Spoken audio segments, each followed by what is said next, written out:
Hello, everyone. Welcome to this episode of the Have a Word podcast. And my God, Carl, it's a good one. Ooh, we're sat on the couch for starters, mate. I know, because I'm feeling very festive-y. Festive-y, that's a word. Festivus is coming.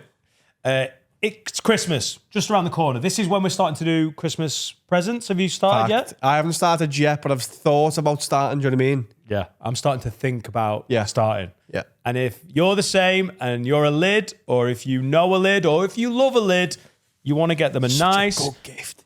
Have a Word Christmas jumper. Such a good gift. Paul Ince, Navidad. You can go with the red, the Paul Ince. Yeah, it's like, if you know a lid and you love it, it's such a good, like, it's such a nice thing to give them. And if I was going to wear a Christmas jumper, Dan, and I'll wear them when I'd be wearing it, brother. December 20th, the Have a Word Arena Show, our second ever arena show. It's bigger, it's better, it's an extravaganza of everything Have a Word. And my God, It's a Mardi Gras of fun. you'd look good in one of these. Just imagine the sea of red and blue, the city of Liverpool split, red and blue. But it's not Liverpool and Everton, it's Wallace and Paul Ince. What side are you? Are you excited about the arena? I genuinely, up until, this is a bit of a fourth wall break, we had a meeting last week, I was a bit nervous. Now, I am so excited. Yeah. The shit we've got planned is going to blow your socks off. We know how good it's going to be. We want you to be there. There's a few hundred tickets left. Don't miss out. We want to cram it full of the Lid Army. HaveAWordPod.com for all your Christmas jumpers. HaveAWordPod.com for all your arena tickets. And enjoy the episode because it's going to be... It's just a hub of have a word. HaveAWordPod.com. Everything have a word. And the episode, Dan, we've already filmed it. It was a belter. Nice. Wag wag leads, you're listening to the funniest podcast in the game from the heart of Liverpool with Adam, Dan, Sensei Carl and Finn. This is the one and only Have a Word. This episode is brought to you by NordVPN, the very best in protecting your online activity. Go Ed, get on me. Hello. Welcome to this episode of Have a Word. How you doing? You look so wintry and nice. It's a good jumper, innit? Have a feel. Fucking jumper central over at your house. It's very light and looks airy. heavy. We're all quite autumnal today. Oh, I feel jittery today. Harry's not. Harry's dressed for safari. Yeah, you dress like Chad Hogan. No, No, you dress like you're going on safari in Wigan. I'm running out of clothes. It's getting a bit Steve Irwin over there, brother. What do you mean you're running out of clothes? I do this, though. I think Ellie's unionised with herself and she's just refusing to clean my clothes because I don't do the washing. She shouldn't be So- cleaning your clothes. We had this conversation. You're a grown adult. No, she should be cleaning Well, clothes she if sat that's me- what you want. Last night she was like, I think you think that the fairies are cleaning everything. Alex calls herself the fairy. Yeah. Yeah. Like sometimes I'll come home and she'll go, the fairy's been today, by the way. There's a big pile of clothes on your... Yeah, but the thing is, though, with Adam, he has had a conversation there and gone, listen, Alex, I expect this. No, great conversation. No, I haven't. You want to live here, love? It was a clip last week. No, I haven't. I haven't said I expect this. What I've said is you can't expect me to. And that's not the same thing. That is a Mexican standoff of dirty underpants. Right Okay, there. then. But Here's the thing. you've got a thing with Alex where, like, you know how it works. As in, like, she does the washing, it works. Yeah. But if she ever went to me, I'm not doing that anymore. I wouldn't be like, off you go. Like, that's not what I'm saying. Deal breaker for me. My attitude is I'm not domestic. I'm not good at it. She's like, I am. I want to do it. She's like, I'll fold your clothes and put them in the attic for you. You put them away. And I leave them there until the cleaner puts them away. But you haven't spoke to Ellie about that, have you? So you are just expecting it. But I don't genuinely, I think this was a big misconception. I don't expect her to do anything. She doesn't have to do anything. And that's why it works. I don't expect anything from you. You don't expect anything from me. Everything's a bonus. Should it be like footy manager? Do you know at the start when you're deciding, like, Yeah, delegate let the to assistant manager, he's doing the individual training. I'll take big picture stuff. Yeah. He I takes do loads that of stuff. Yeah, but I'm saying, have you said to her do you just throw it in the washing basket and then go, oh, why hasn't that been cleaned? So I didn't know which was the right washing basket. So I've just had my clothes kind of sat in a washing basket that apparently is not the right one. But it's because I haven't done the washing since we've moved in, which is probably a bit bad.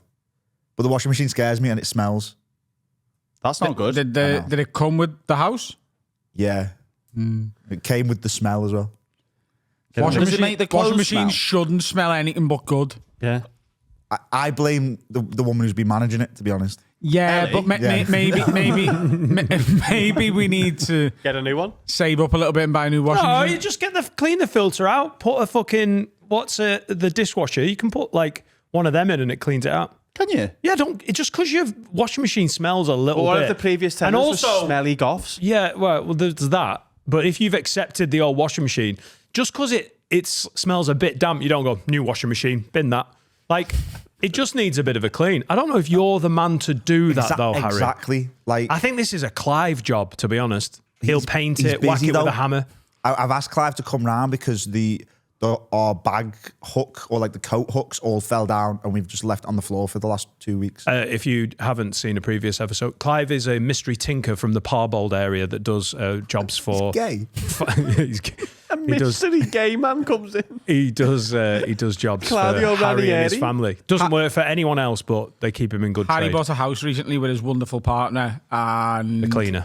it's he's on a bit of a journey with it. It's going great. What's your job? What's your roles in the house then? See, this is the thing. I do need to do more. No, you don't. You don't need to do anything. So Ellie bought like You this. do. You need to do something. You don't. Yeah, I don't think he's bringing the financial No. weight that you are. It is. Yeah, but this has always been my attitude, right? I'm not doing it. You do it if you want. That's And not- if you don't want to do it, we'll live in shit and it'll be fine. I do the dishes and I made pasta. I'm not the even other doing night. that. So You're a treat. He's taken, by the way. but she bought this like metal rack to put all of our shampoo on in the shower and it fell off. How much shampoo? All of. It fell off. And for 3 days, I just showered like on top of just stood on metal. And she went like, Harry. why did you not just put it back up? And I was like, it looked complicated. See, I'm joking. Like to a point. Like there's certain truths in what I'm saying. I'm joking. Like I like to pretend I'm more of a nightmare than I actually am because there's humour in it. That's mental. Pick it up. Well, the thing in my head is that because at one point it looked like a bit shit in the shower because we needed to clean it. So I was like, it just looks the same as it did before, but I've just not noticed that there's just metal and shampoo all over the floor.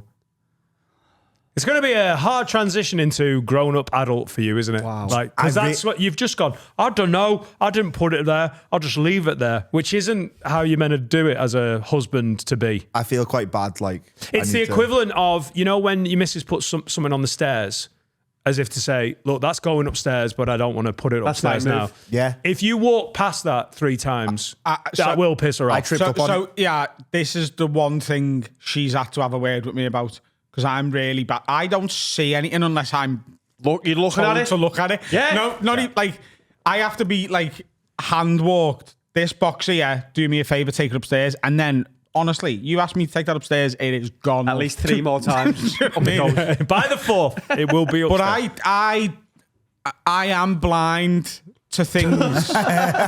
Colour, boxes. Yeah. I'm blind to clutter unless it's directly in me way. Yeah. Like if she put it in the middle of the stairs, Would you I move it to the side of the I stairs? probably Yeah. would just move it to the side, yeah.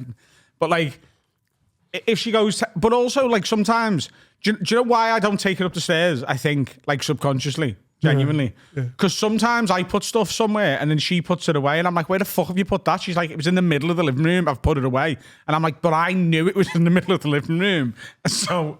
I put Absolutely. shoes on the stairs. That's where shoes go, really. Shoes live there. That is where the shoes, that's the original spot for the shoes. Take them upstairs? No, because I'm going to go out in them. So You have your shoes upstairs? That doesn't feel right to me. I get I'm dressed never upstairs. wearing shoes upstairs. No, I get dressed upstairs though. All right, okay. I get dressed in the attic. Right, Dan. Quietly. In my head, shoes are a downstairs thing. All of your shoes are downstairs? Yeah, all of my shoes are downstairs. How many pairs of shoes have you got? 20. And they're all downstairs. They're all in the porch. Oh, that's a fucking busy porch. You've got 20 pairs of shoes outside, essentially. They're not outside. They're in the porch. That's inside. That's the start of the inside. It's just an episode that of the me? shoe That's people many. in your That's porch. Probably get rid of about 10 pairs that I don't wear anymore. And but your mum's not bothered. she did keep saying sort them out, but I'll go, yeah, I'll do that another time. Well, I've hit that wall because half mine were in my boot. I had like a travelling shoe case. Am I the only person who keeps his shoes in the wardrobe? No, so I'm not allowed all my shoes downstairs, but it does because we don't we don't wear shoes on the carpet on the stairs and upstairs. Yeah. We're those fucking nonces. So it's That shoes makes off. sense, I like it. Fair enough. It's just Laura trying to keep a carpet clean, and she picked a beige one, so it's a fucking nightmare. But I have so many shoes that if I go, these are better downstairs because this is where I put them on and wear them. There's too many, and then that pisses her off. So I have some upstairs and some downstairs. And that's a constant fight because she does that thing of like, there they are on the stairs. They'll want to go up. And I'm like, you don't know the rules. They're actually downstairs. I have one pair of shoes downstairs at all times, and that's in case like the ice cream man comes. Yeah. You little cutie. Yeah, but like that's important. Oh, that's what Crocs If are I go for. downstairs, my shoes are upstairs. I don't want to go out anymore. I'm pissed off. I'm going to go back upstairs, put my shoes on. Carl's been a hermit for 3 months just because all his shoes got put upstairs. That's where Crocs, I know not everyone loves them, but they are good little... Yeah. Well, my version of that is Birks. Right. So I've got 2.5 pairs of Birks. Like I've got 2 pairs of Birkenstocks and I've got one like Jag off-brand thing. And the brown ones that are a bit too big for me, I basically use them as slippers now. Yeah. They're like downstairs shoes. I've just bought my brother-in-law some Crocs for Christmas. Some lined What's he done to ones. upset you? And I feel like it's a bit of a Marmite Christmas present that, because also I'm in charge of my brother-in-law randomly. Like Laura's in charge of the presents for my sister. So I have to pick stuff. And then I saw them, they were on the Black Friday sale. They're nice, but they could be like, fucking hell, what a surprisingly good gift. Or they could be driving away from our house going, who the fuck is wearing these? No. I think you've massively overestimated the 50-50 nature of it. I think it's like 80-20. 80-20 in terms of fuck them. Nah, everyone that slags Crocs off, if you buy a pair of Crocs and use them for a bit, you'll get it. They're the lined ones. They're the winter furry ones. I agree with you. I just don't think they will wear them. I think because there's still like a Stigma. stigma around There Crocs. definitely is a stigma because I don't wear them out of the house. What colour? How would you feel? I've got black ones. How would you feel if someone got you them? It's one of those where you're like, Crocs. But if he tries them on and uses them like you're using I think it's a decent present. As long as you take away. It's a gamble one. Yeah. I respect it. But I didn't know what else to buy him. I bought him a cold plunge a couple of years ago. Like I've honestly, these are my back because I've done his present for a few years. I bought him a vacuum cleaner for the car. Actually, I'd really appreciate that. An outdoor vacuum cleaner, one of the Karcher ones. And as I gifted it, I could see he was like, "Oh, cool," but I could read who the fuck buys a vacuum cleaner? But in my head, I was like, "That's one of my favourite things." I'd Did he like ask for that, a and then cold that'd plunge? make it really easy. When I put my car into the car wash, I'd be They like, can use "There's a that. Hoover there as well, lad." Did he ask for the cold plunge? These are the rules. I'm not cleaning the car. Also, what a varying amount. How much are the Crocs? Am I a Crocs? No, I've got him some other stuff. I've got him some smellies. My sister came to ours. The Crocs. And in August and went, oh, what's that aftershave you've got? That's the first one I've smelt on someone that I actually quite like. So I fucking did the thing that you're meant to do that I so rarely do. Wrote it down. I was like, yes, I'm going to remember that. So I've got him a bottle of that. What was it? It's the Prada Black stuff. But now they smell like you. Yeah, but I don't think I'm hanging out with them enough. All right, okay. I don't think she's going to get the sentiment and go, oh, my fucking brother. Although he's called Daniel. That is the thing, though, isn't it? Smells very, very emotive. Yeah. Right, well, let's see my sister. She might go, oh, God. What? Oh, God, what? Oh, God, that smells like Dan. All right, okay. Hang on, wait there. Let me just, because I think I zoned out there because I had to stop myself being naughty. Your sister smelt you. Said No, that's I just used aftershave before we went out, and she went, "Oh, that's quite nice." Yeah. I see her like 3 or 4 times a year. I don't think she links that scent with me forever. She's not a fucking beagle. I've done that, though. So I bought a specific aftershave for the wedding in Italy, and I only wore it during the week. And now when I put it on, it literally instantly takes me back. That's what I did for the 3 weddings we had. I had an aftershave that I just wore for those. And so I'm it associated with takes you them. back so strong. My babe put a new aftershave on fancy the bitches. perfume on the other day, and it reminded me of my mum. And I don't know whether I wanted to keep wearing it. Great sex I know what afterwards. you though. mean. Yeah. It's like, you know what I mean? Smell is so emotive and so linked to memory. It is insane. Like Yeah. if I smell like had Lynx on me, like remember Lynx orange? Yeah, it just takes you back to changing rooms It'd of take PE. me going back, yeah. Like going Oh, out in Lynx town and Africa is a very sweet like time travel of 1 like. million. Was it 1 million pack on the Yeah, bag? yeah. Yeah. Just me and him going out like that. Smell is so strong. Jean-Paul Gaultier, Blue one. the one that's like a human. like a camp sailor torso. That is my dad's divorce.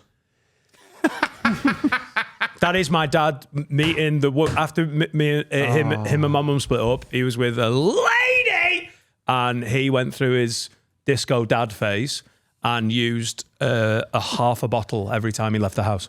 Disco dad, he started going out on the tune. Yeah, we've Newcastle? done Yeah. it. We've done it on the pod. I turned up to Tokyo Joe's and he was in there. Oh, absolutely, yeah. Was he like your age now when he was doing that? In my head, no. he was 60 then because I was 18, but he was 48. He's 30 years older than me.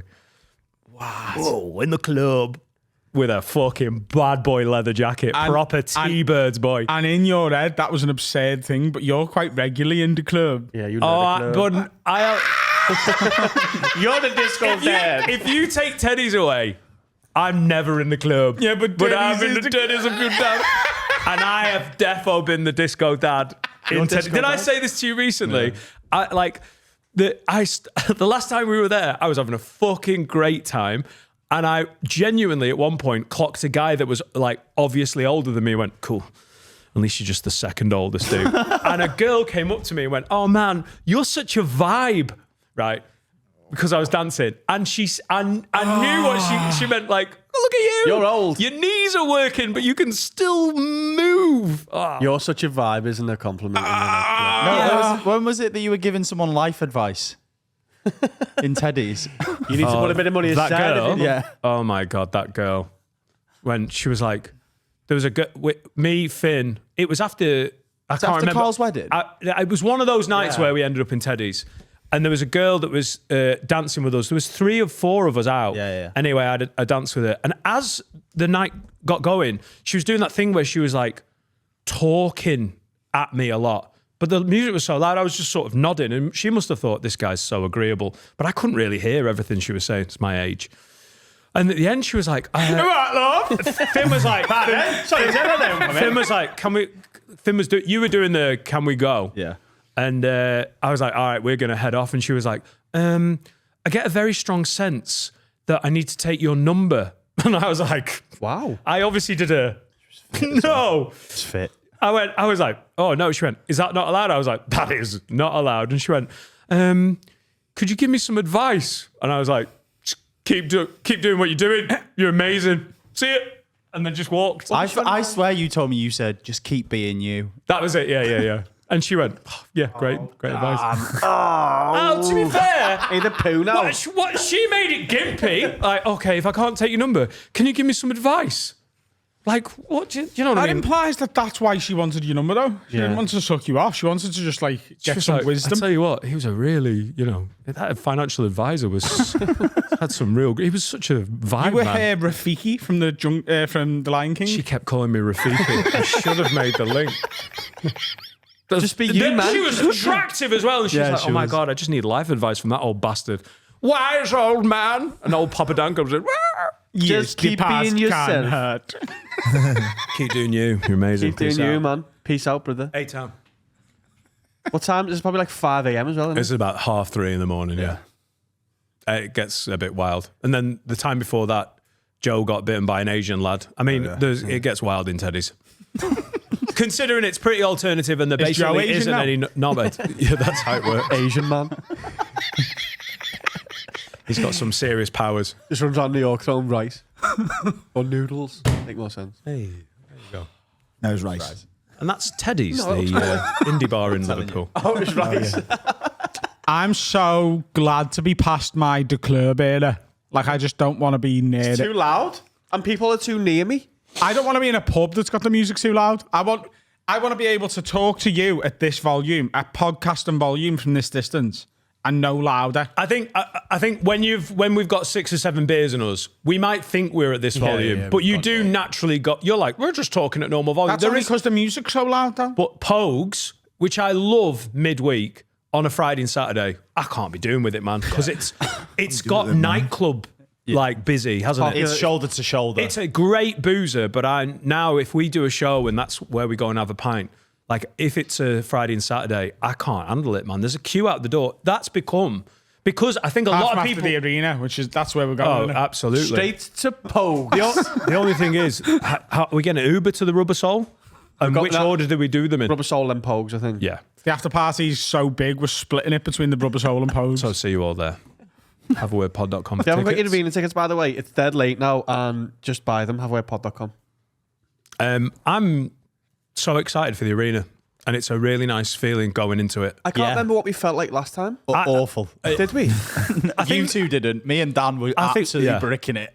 Oh, right. I think I felt like we weren't prepped because I'm in charge of the prep we weren't for It's the because we pod. weren't, because we were writing the questions in the break. That didn't do me a lot of good. And I just didn't feel like I was ready to do the stand-up after my tour. And I'm going into this one going, mate, my stand-up's popping. I can't wait. And knowing how we've learned from that last arena show, which was fucking brilliant. I feel like we've taken the best bits and then sort of we've prepared a show. Yeah.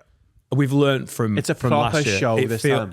It's exciting going into it. Yeah. I'm very I think excited. that's a big difference that you could split right down the middle of this with me and you and them two. We're very sort of close your eyes, run into the cupboard in the dark. It'll happen anyway. And see what happens. Yeah. Whereas they're like, but what if there's monsters in the cupboard and I can't see them? Like, I just. But that is a good thing as a company that we sort of share different personalities. Oh, yeah, we were all because like if that we're then. all like, close your eyes, I'll twat a monster.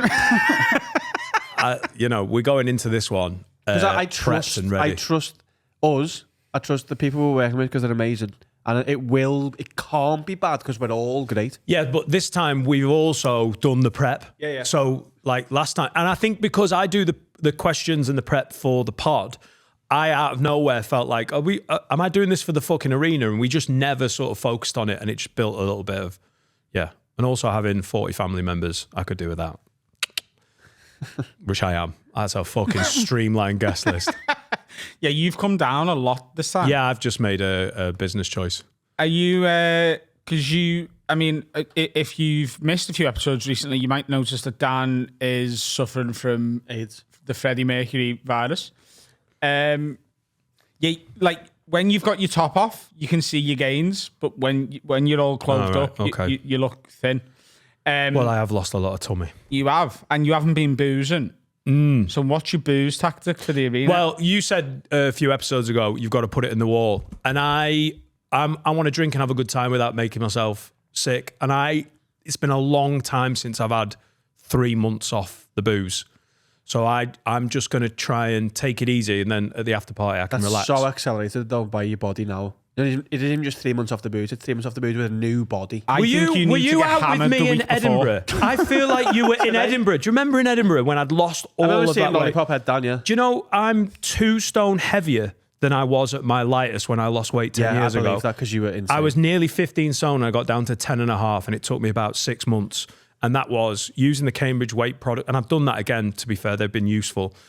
But I'm 2 stone heavier than that. And I think we were out in it. Was Joe DeRosa there? Yeah. Yeah. And I wasn't at the Fringe. I think it was 2015.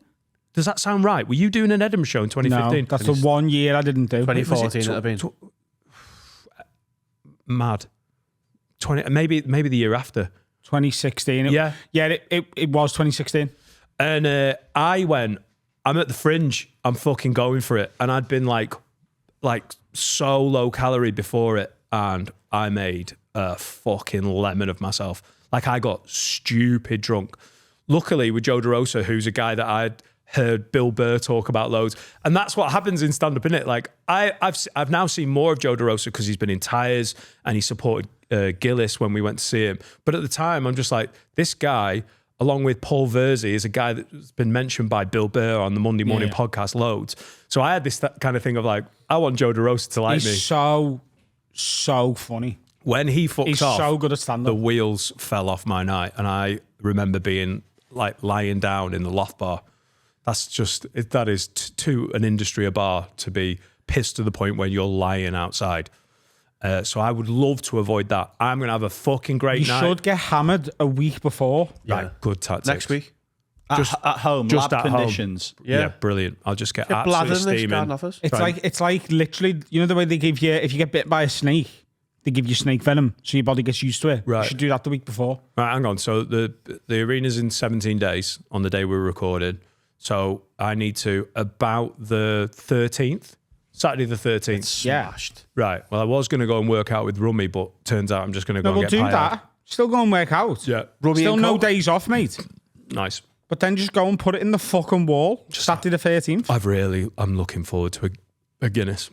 Yeah. I just have a few Guinness. Yeah, but you genuinely should have a couple of drinks about a week before. Right. Okay. Saturday the 13th. I'm gonna have a carbohydrate that night, and that's exciting. I can't fucking wait, mate. Are you carnivore? For 2.5 days now, yeah, and I'm just miserable. Just stop it. Like, I'm not being funny. You're not a fat. You like. No, I know, but I'd be made up. No, I know, If but- I look like you, but that's my goal. But I'm not happy in my clothes. And the one time you want to be happy in your clothes is in front of 7,000. See, weirdly, I'm really happy in my clothes at the minute. Like, I feel like I'm at a good, like, happy fat weight. Like, I'm enjoying Listen, my life. I'm not saying I'm and fat have a or look. whatever, but like I don't feel happy in my clothes, and I want to be happy in my clothes. And then I can also take that into Killy and be a bit healthier. So Rummy, Saturday the 13th, we're going for an afternoon workout. Do you want to go to the pub and drink 5 pints of Guinness afterwards? Let me know. Cheers, bye. Have we got sounds great. for the I think first? that might be the first piece of advice you've ever took off me. Like, in the moment. I'm really proud of that. 5 years in. Even with Cliff For the Austin. first time, Sometimes it's difficult committing to the advice, but when it comes to 5 pints of Guinness, it's not that hard. Do you know what I've just realised? We're not 5 years in. We're 6 years in. Yeah, we're just about to hit 6 years. Oh shit, 6 years. No, next month. like, we were recording the pre-episodes by December. We started November. We started talking about this in November and started recording. No, Yeah. Came out in we did January. yeah. Yeah, so you must have started. We in did December. in December. It's 6 years since we did that. We did like a 13-minute, like, I think we should do this. What do you think? It's going to But be we out that day. recorded like 3 episodes that never went out until we started Patreon. have you got them? They went on Patreon when we launched it. No, hang on. What? There was 2 or 3 pilot episodes that we did. You started with some episodes built up. There was 2 or 3 episodes that we did that never went out as like practice. That went out when we launched Patreon. It was like Thank you. have Holy these. shit. Yeah. So, and the first episode went out on the 10th of January, so we probably recorded that a week before. So it was around now we started recording those pilots. 6 years. And we only finally, did. And we we only finally did. got that thing behind us. But it's got to be 10th of January that is the actual birthday. Yeah. The first release. But we got that thing finally. Yeah, we hit 100,000 subscribers on YouTube. That's Finally. embarrassingly slow. Yeah. I mean, it's- Patreon we flex, but YouTube not so much. Considering how many listeners and downloads this podcast does every month. If Like- you're not subscribed and you're listening right now, just click it. Just make us make us happy because it helps. It does help. Just click it. It's no skin off your nose and it helps us a lot. It Thank also means you'll see it more. you. Yeah. By the way, if you have fun on that day where you drink those 5 pints, just do it every day for a week, and then you'll be fucking pub fit by the arena. Fact. I'd love to be your doctor. You to be my doctor. It feels really healthy. What were you Just going need to to say? keep a steady flow of alcohol. What were you going to say then, mate? Oh, for the first time ever with my gig, my guitarist has gone, we don't look like a band a lot of the time because one of the lads has an interest in fashion sense. So he's made a swatch for us of what we're allowed to wear. Are we going to do that? Colours. The arena? Colours. Sorry, what? You're going like early Beatles No. uniform. So he's gone, what are you wearing? That makes As sense, in though, me. doesn't it? You want So vibe. he then put a swatch in our group chat yesterday going, these are the colours that are acceptable, nothing else. You want the band to have an aesthetic. I suppose yeah. we are a band. You're not the fucking Hives. What are you on about? No. Look We're at not all Blossoms. dressing the same, but it's just so there's like some cohesion in the colours and the tones and stuff like that. That makes sense. Can we have a swatch? I've not bought any of my stuff yet. Western. I'm wearing. Yeah. There you go. That's the problem with the swatch.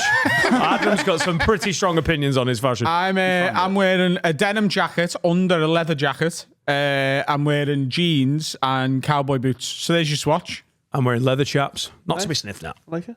There's Don't our sniff at your swatch. chaps. Class. I mean, that's a lot of colours, like. that yeah. my I mean, kitchen? someone could He put. said the blues are just jeans. You're not allowed to wear anything else. I can see a boat. But he's got the best fashion sense in the band. He's the Adam of the band, so he sorts all that stuff out. He's the Adam of the band. I've got 3 outfits for the arena. I'm doing a stand-up outfit, a podcast outfit, and an after-party outfit. I haven't got any yet. I'll be doing 2, yeah. 3 pairs of underpants. Oh, I found a shirt yesterday, and it is a. Steve, it's a bastard. It's Is it for the party or for the show? for the party. It's silver. You've seen my after party outfit. I have. It's good, isn't it? It is. This shirt is silver. And you all a right? bit see-through. Right. Fucking Silver and a bit see-through. You even take that? Early take that as well. Yeah, Day yeah, club Finn, take I'll that. send you the pictures. Can we keep that out of the swatch? Wow, that is something. Yeah. Is that real? It's nice. That is real, yeah. All For the right. ham. Wait It's a hammable shirt, That that, is isn't it? some jambon. there, Hammable mate. Barres, mate. That's what they call me. Hannibal Lecter. Pictures available on Adam's stories. I haven't posted that one. I only sent it to Cal. I haven't, Outfit approval. Private story. I haven't picked mine yet. I've picked that shirt and it's fit. So, what are you wearing with this see-through silver shirt? Hot pants, or what's the? No, because the shirt's so much, Yeah. it needs to just be matched with black. So just black. Right. Okay. Yeah. Stupid suggestion. Hot pants. Otherwise, it'd just be insane. Yeah. I'll wear the hot pants for you. Black shirt, obviously. Black cherry cowboy boots. Black trousers from Uniqlo. Black belt. Burgundy shirt. Black belt burgundy jacket and a burgundy fedora. What's your black belt in? What? What's your black belt in? Leather. Fashion. Oh, no. Oh, I set that up. That was that hurt. Well, as long as you're not touching yourself to the imagery, I think we should have a break. Hello, everyone. Time to talk about my absolute favourite sponsor. It's lovehoney.co.uk, and I'm feeling festive, but that doesn't mean I can't feel sexy. Hey, mate, the two things do go together. And look, you're looking sexy and you're looking festive. Do you know what? This stuff really accentuates your big old, what are these called? I don't know, but I don't like you touching me. Listen, it's Christmas. You've got loads to do. There's presents and there's family coming around. But what about that time when you want to touch your partner in a special place? Why not do it with a little bit of festive, sexy zhuzh? That's where Love Honey come in. See, none of the stuff fitted me really, but this hat looks absolutely fantastic on you. Oh, you've got something on your crotch. Oh, sorry. Just a bit of water. Oh, right. Okay. Lovehoney.co.uk. Use code AFF-word20 for 20% off. Site wide. Christmas isn't just for festiveness, it's also for fun. Get a little bit funky with your partner with Love Honey. It's just an excuse to get the traps out. Look at the size of them. It's been a lot of fun, but it can be more fun this Christmas with Love Honey. Yeah, don't just step into Christmas. Come into it. It's the name of the podcast. Let's do some other words. It's time to have a word with Adam and Dan. Tell us Problems. all the problems. Patreon.com/haveawordpod for extra Podcast. content and early access to all No. public content. Final 10%. Yeah, brother, make that bank. Says, all right, lids, please keep me anonymous. That's on air, that. Was it on the email? It's all right, I'll beep it. Yeah. Jake got it. Jake Garrett says, all right, lids, please keep me anonymous. It's a woman now, innit? Janine got it.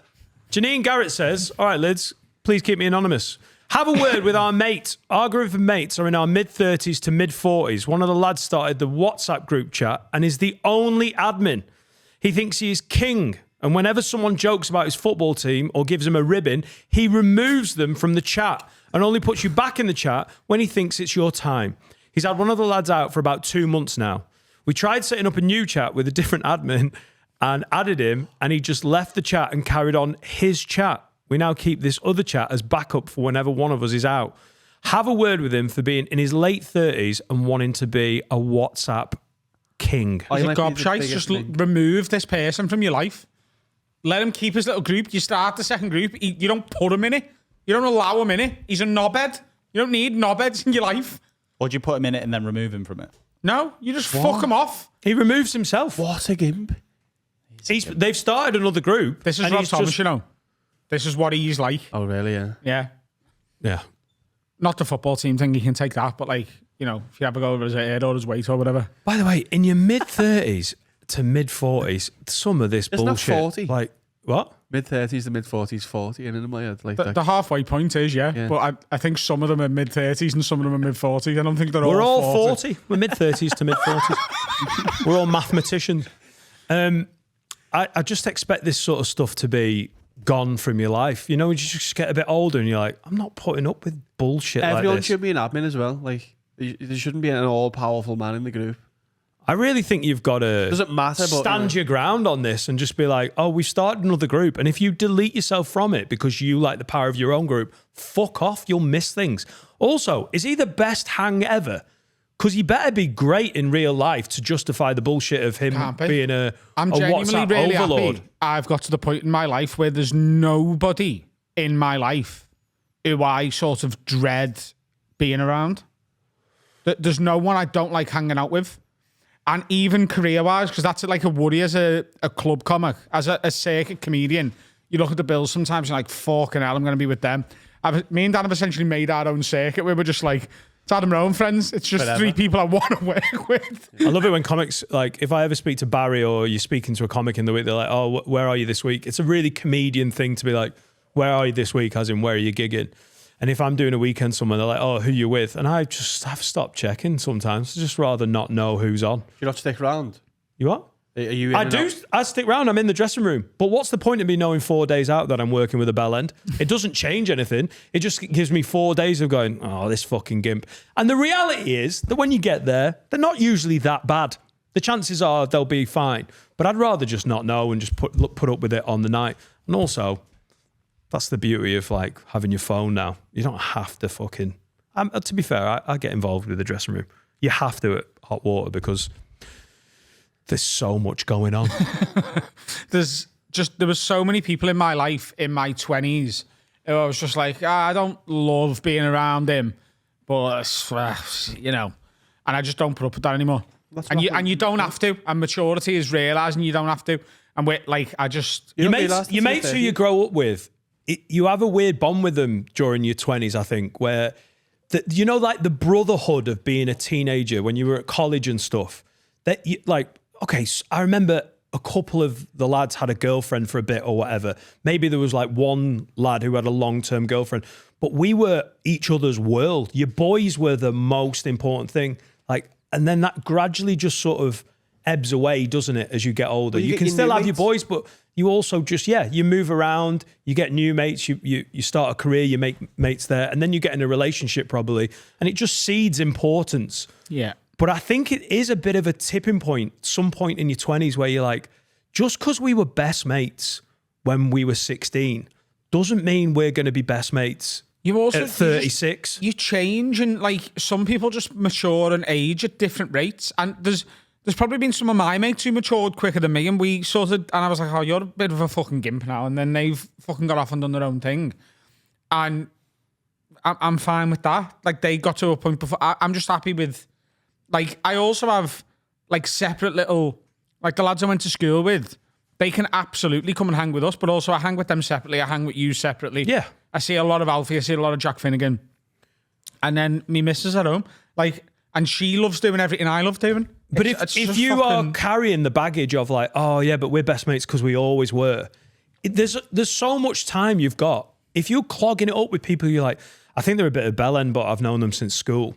Like, you're not freeing up the fucking hard drive space to, like, how long have you and Alfie been mates? Like 10, 12 years? Not like, even that. Like, me and Ishan have become best mates. Me and Will Hutchby, so close. I've only known them 4 or 5 years. Yeah. Like, you have to have space for people But that these ones are the better ones as well, aren't they? Like the friends and stuff you make at this age, they're the real ones. It's weird. Like I don't know. I think like if you such- keep a quality control, the boys, if you're genuinely mates and you've stayed close, and like Adam said, you've changed, but you've changed together. Like Bondi and Matt, I've known them 20, 25 years. Same Bondi, person in my head, by the way. 30 years. If you can survive that time, having people that knew you that young, it's fucking amazing. That link, like you're saying with your mates from school, it is important. But the fact you went to school shouldn't be the reason you're still I mates. just see them so. I mean, I see them people so much less than the communities that I've made. I see Josh the most other than you, and then I see Ryan and Steve as well. And they're like, we're one group, but I go to match with Josh. But I've known Josh since day one of reception. Yeah. That's my oldest mate. But that's not the reason you're mates. No. Because I've hung out with Josh. He's dead sound. He's good company. You've changed, like, but you've had to jettison some people along the way. And I think that's healthy. Like, it's not a bad thing to be like, I think, and without being a cunt to someone, just being like, you're not good value. Serica's really good at this, and I don't know if she does it. Oh, she's got like a 3 strikes and you're out policy, hasn't she? Where I think she got to an age, and I think me too, with her more so, where she's like, I haven't got time for you. I've got a busy social life and a busy work life. I haven't got time for you to be a dick. So if you're just gone, and there's like three or four people in the last 5 years where she's gone, okay, we're done now. And to me, that's mad. I'd rather just not speak to them and not see them, but be cool with me. She's like, we're done. Oh, she's actually told them. Yeah. There's been times when I can't be asked with the admin of that. No. she's good. I don't need to tell. But it's obvious they when it have happens. done something to like upset her, and she's gone, okay, cool. Like, and Yeah, she's got a strong sense of like justice where she's like, I'm going to let you know why I'm not going to be answering and texts. it is done. I'm like, oh, it's cool. I don't like that. I've done it with people. I'm a knobhead. I don't like that person because he's done something to me. But I think there's nothing wrong with a platonic ghost. I've That's what I mean, had it done to me a couple of times when you're like, gee, I've texted them 3 or 4 times. And then you go, oh, they've fucked me off. Like, it's not the end of the world. Respect the game. I've done it to people. I don't need the confrontation of like, this is why we will no longer be friends. I she's can't just a handle lot that. more like she's- tuned in than me. Ellie had a mate that she was close with, and she was working in Matalan, and the final of the F1 season was on. And she was like, nobody tell me about the F1. And this mate spoiled the F1 for her, and she's never spoken to the friend ever again. Yeah, I wouldn't. Yeah, just Like, completely that went, oh, you're also, done. I've nearly fell out with him over this. So there was a point where Carl had an app on his phone called Live Score, and Live Score is faster than Sky Sports. Fast in real life. Yeah, sometimes it does feel like that. But if you watch it on Sky Sports, there's about a 30-second delay. And Carl would like be on his phone watching a match, and he'd go, and I'd go, I know something's coming now. And he'd be like, no. And then there'd be a penalty or a goal or whatever. And I had to speak to him and be like, I don't want to watch them. I'll go in another room. I'll go and sit on the other side of the pub. I can't watch the match like this. This happened in Turkey, didn't it, with the barman? No, they were just bad knobheads. No, Yeah. but no, they Yeah, but yeah, wasn't yeah, it the totally. same thing? They were No, like, but they were going, hey, you've scored. I'd never do that. oh no, I know it's next But they level. were going, hey, goal. We'd be like, it was in like 15 minutes as well. Their stream was so far behind. I find like ruining something that someone really is into Yeah. is just not okay. Like people who like post spoilers for major TV events because they've either found out, so like it's on streaming now, and people are, oh, don't tell me like I'm watching it tonight, and then they'll fucking tweet it or whatever.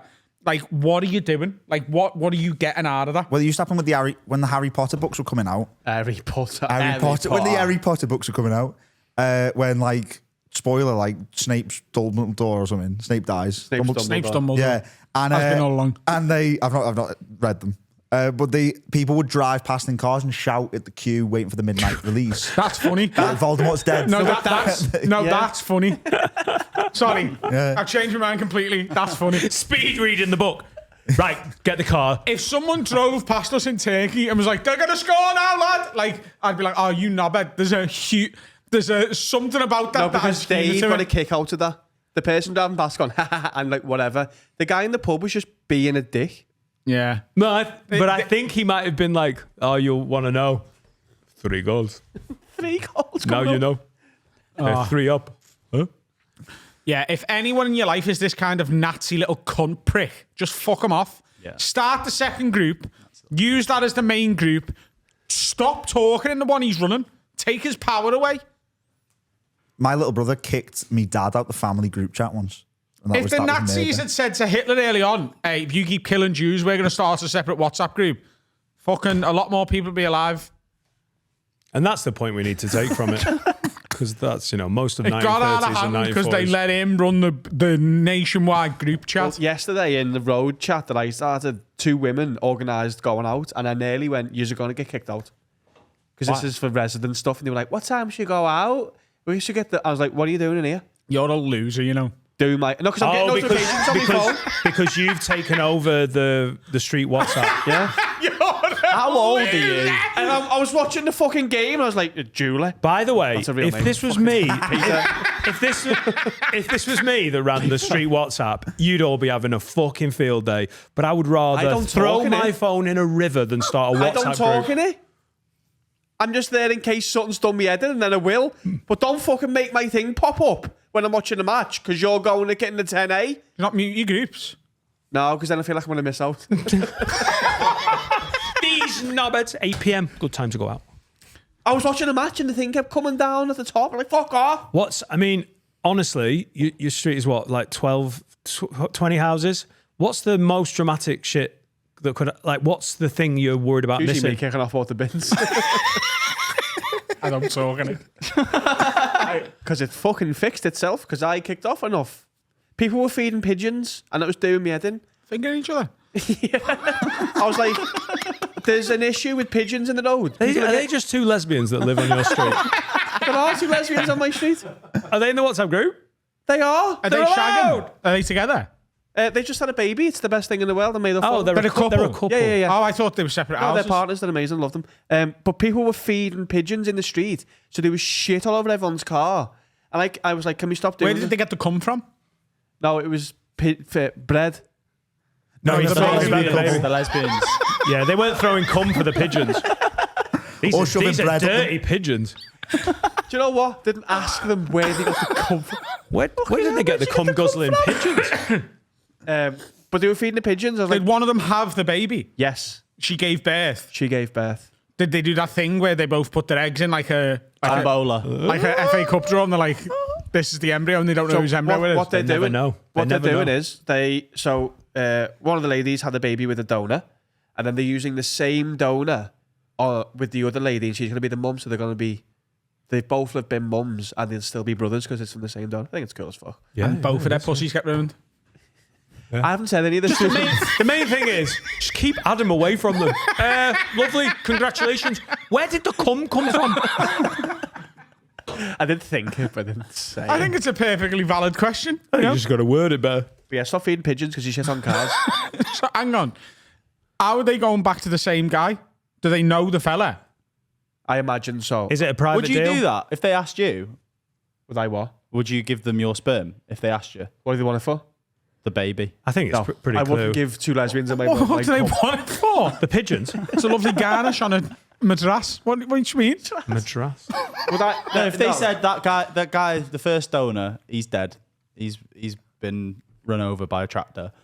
Would you then give No, I wouldn't give the 2 lovely ladies in my robe my cum. I'm not asking you to cut. No, that's not what they do. Carl, that is a compliment. Yeah. They come How to you. is that a And they're like, compliment? fucking hell, Carl, you run that WhatsApp group, lovely. They're not that kind of lesbian. What? not- No, this is who they are.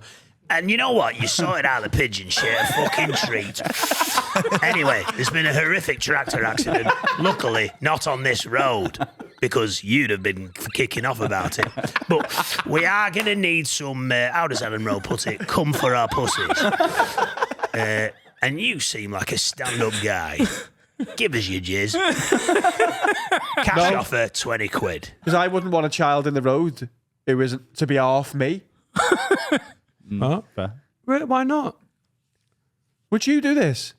Listen, if there's any sorghum lesbians, 2 lesbians come and knock and they go, Dad, we need some I'm cum. wasting a lot of cum, you know? It's just going into the fucking, you know? Because I don't think they can go back. If it's like a sperm donor clinic, no, I don't it's- think you can go back and be like, hey, Good shit, that. that Billy cum was good. Oh, no. Some more Billy cum. I'll have a I bottle, think please. you can. Can I think you can bookmark it. Usual, Really? please. Yeah, go back? if you like a donor, I think you can go back and go, listen, did you use the whole pot? Because It was one of them ones where like you're picking as well, like, oh, he's 7 foot in Chinese, want him again. Yao Ming. right, No, but you like tick boxes like 7 foot Chinese. I think that's the only 2 boxes. where's It's like this? looking for a hotel on booking.com. It's like a sliding scale. Like you can have 3 to 4 foot, 4 to 5 foot, 5 to 6 foot, 6 to foot 7, plus. 7 plus. Yeah, they pick 7+ Yeah. Chinese, and then the rest was random. A giant that's good at accountancy. This will be a fucking wild incubation. I honestly think I would. I want to help out. You know, there's a young gay couple going, fucking hell, Dan. Really love the podcast. £10 Patreons. Help me out. Oh yeah. What if a girl came to the podcast and she's just unfortunate looking? She's, not managed to find a fella. She's a bit ugly, Came. What do you mean? Came to the pod and goes, listen, Right, just. I want to have a baby. I can't afford to buy some clinic. I'm a big fan of the pod. Hang on. I want you to help me out with this. Now, I understand you don't want anything to do with it. and you probably don't want to like be like, oh, it's definitely Dan's kid. Will you all come in a bowl, mix it up, Like when they use blanks when you turkey execute baste someone? me, and let me have a word pop, baby? Like a tombola, pussy tombola. What if it comes out with all of the best traits from all of us? Super baby. Yeah. I want my left arm. Yeah, I don't know if she's going to get past the front door, but No, have a word pod at gmail.com if you. what do you mean? If an ugly woman says, "Can you all come in a pot and give it to me?" You're not going to say yes. Don't you want to know about? Like Will Hutchby's boarding school all over again. That's mad. That though. Do you reckon that's possible? What's possible? Like Joey say, you get a donor. If it was many men's cum Many men. and it all went in, Yeah. like what would happen there? One sperm. No, women sometimes get pregnant from gangbangs, so it's possible. Yeah, but it is one sperm, innit? That's all it takes. it's Unless they go, to be honest, I don't recognise you. Let's hold No, hands but into the egg. what could happen? So if she's released 2 eggs, so identical twins is 1 egg that splits, isn't it? And non-identical twins are 2 eggs and 1 sperm in each one. Right. So you could technically have twins that are half my cum, half yours. Wow, Well, what a one's bit of mine, merch one's yours. that is. One- The only problem is you haven't got a 7-foot Chinese baby. And that's where you're really The missing baby's out. 7 foot. It is Chinese. Half. So yeah, kick him out of the WhatsApp group, I reckon. I think that's good advice. We're so lesbian friendly, aren't we? Well, should I call them gay? Yeah, they are gay. No, I mean, You can call them either, as long as it's not a slur. you can call them whatever you want behind the back. this isn't behind the back. This is on the internet. Would they? They're gay women. Maybe next time you see them, ask them what they prefer. Are you? Have you ever lesbians? seen that clip of the lad who explains that LGBTQ is It's all just gay? Yeah. It's really Like, good. it's so ignorant and bad and so funny. Have you seen it? Yeah. It's fucking you seen it? great. Well, I won't do it then. Harry, have you seen it? I'm not sure. There you go. And then when I- seen it? Cool. Another have a word. Kieran says, Wagwaglets, can you have a word with my mate? He thinks it's really gross and weird that when I'm on a run, if I need a shite and I'm in the middle of nowhere, I will go in a field or bush. It's not like I'm going in someone's front garden. Tell him to stop being a gammon. I mean, it's not ideal. it's someone's garden, isn't it? No, A field someone owns. that's not someone's said garden. Who owns Sefton Park? Lord Sefton. His estate. A farmer's field is Someone owns not it. a garden. No, but if even a farmer and someone had shite in your field, you They wouldn't put shite in the field. Yeah, It's good for it. If anything, you just helping the crops grow. Yeah, you fertilise. about I'm not sure, just helping the crops grow. I'm not sure mine helps the crops grow, to be fair. Salt in the earth. Could ruin a fucking harvest for you, mate. Oh no, there's been an Adam Rowe poo in the field. It's Scottish, by the way. It's good. It's good you cleared that up. Yeah. Mate, I don't think there's anything wrong with I've them. never pooed outside. Yeah, I don't think I have either. I've never pooed not into a toilet, I don't think. I've had to do. I got very close to having to do one on a walk in. I forget the name of that bit of Wales. There's like a big like fucking walking. The town looks lovely. Bala. You went to No, Bala. it's near Bala though. It might be Bala. Maybe it's Bala. Llangollen. Yeah. And done the big walk. It was class. And on the way back, I was like, oh, I'm going to have to go here. And at one point, I was like, yeah, I'm going to go. And I went behind a tree. And there was a woman there with her dog. And I was like, I just can't do it. And I was in She was so behind much the pain. tree. No, well, I went behind the tree thinking, like, I thought we'd done the only route, but there was several. And she was coming down it with it. And I was like, I can't poo in front of this woman, man. That's true. You think there's a problem with that though? I honestly, No I'm problem. not a I've just never had hiker. to I'm do not a it. hiker, but I think there's an understanding that if you are caught on a fucking 7 mile hike, just as long as it's in the wilderness. It's no problem. I've just never had to do it. We're going to have to, aren't we? Yeah, we're pooing in bins on Killy. Yeah. You're not. What's the pooing situation? We poo in a bin. We get a Get a bin communal. each. No, Adam's got his own bin. Adam's got his own bin. We've got a communal bin. That is a fact, by Is the that way. real? Yeah. Yes. You have your own poo You know bin. why shite's not like toxic? It's just there's more of it. Yeah, so your the- bin will get filled quicker. I'd love to have my own poo bin. Don't complain. I've got a poo in the same bin as him. It just for the doesn't week. feel nice, does it? And then we give you your own one because it's dangerous. Like, it doesn't feel like a compliment. And the It's guy who has to carry it as a hazmat suit on. Who's carrying the... You don't have to poo in a bin, by the way. You're in a hotel. Yeah, I'm not climbing Killy. There's a man. We've all got a porter each. Porter potty? Like a who guide. carries our poo. That's what they call porters, aren't they? Porters. Right, Poo okay. man. No, don't call them poo man. I don't think they'd appreciate that. At the end of the porter. trip, are you going to tip? Are you going to tip I'm not all the gonna tip you. porters? Will's told Oh, us I you thought you tip meant him. tip the poo. Will's told us you tip him every day, a little bit, because a little bit goes a long way. It's Like a five in a Tesco. day will get you like anything. Yeah, Yeah, but aren't they with you on the mountain? yeah. So every morning, while you're suffering from like altitude sickness and you're having to not. do this walk, you're having to stuff it in the pants. It's like Godfather. Where are they going to spend it? With each other and with other porters. Oh, so there's not like a Nisa local, like halfway up or something. Oh, I wish there was. Can we tip your poo guys a little bit more? I feel like that's... They're all going to get a lovely tip at the end as well. That's going to hopefully change the start of the year. A nice big one. Nice. Why are we doing it every day, though? Like, what do we need the money for on the map? Why don't we just give them it all at once and we, like, sort us out? I think I don't know. Maybe it's just like a little bit. Don't forget. That's what Will said. How can they forget they're up Kilimanjaro with you? Like, it's not like we're getting... There's no cash points halfway up Killy, is there? Like, it's not like we're getting more out. Maybe they gamble with it when we sleep. That's good. I could win it back. Yeah. And then tip them at the end. No, like, I'll win all of your tips off them. I'll just come home a billionaire, mate. How are you feeling training-wise for Killy? Where are we at? I play footy on Monday. Same. So you're ready? Yeah. Did you do it at 6,000 metres? No, I haven't really. can't I've do had a bad month. When I done my ankle, I couldn't really walk or run. Right. So, We're getting the machines soon as well. We pay for the machines. You're getting over the there. altitude sickness machines. No, they're not. They make you feel altitude sick. Well, no, they're to stop you getting you getting one altitude at home? sickness. Yeah, I'm taking one to mine. Yeah. I'm have to do it in the studio every day. The Bane mask. Yeah. Basically, so your body thinks you're at that height. So when you get there, it's not like, holy shit. It's like, yeah, I've been doing this for a month. It's okay. All right. Finn, have you taken one solitary step that looks like hiking in any way? No, but I went to the doctors yesterday to get my bloods done because I keep passing out again. What do you mean? Good prep. Just to check that it's When not... did you last pass out? Jesus, Finn. like 6 weeks ago? 6 weeks ago, yeah. 4, 6. What were you doing when you passed out? I was just out and about. On your own? No, but I nearly passed out in home bargains on my own last week. That'd be awful.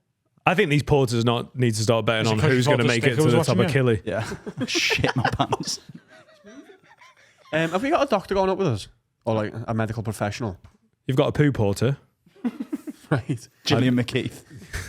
And they know what like bad looks like. You know what I mean? They've seen people's Yeah, I heads. suppose they know if you... They've seen I'd people's rather heads have the implode. porters who see people get sick all the time than just some GP who's fucking overpaid. Bow, bow, bow, bow. Random attack on GPs. It's fucking sick of them. Can't get an appointment. They're all up Killy. What? Are you looking forward to it? No. What are you talking about? I'm looking forward to the challenge of it. I'm looking forward to being in Africa with the boys. Yeah. Will's concerned they're going to tell me not to go, Right. but I think I'll be fine. It's time to climb People are a dropping mountain like flies here, you know. without It's just going to be me fucking jogging up Killy. When am I going? You'll fall off after him. One by one, everyone's fucked off.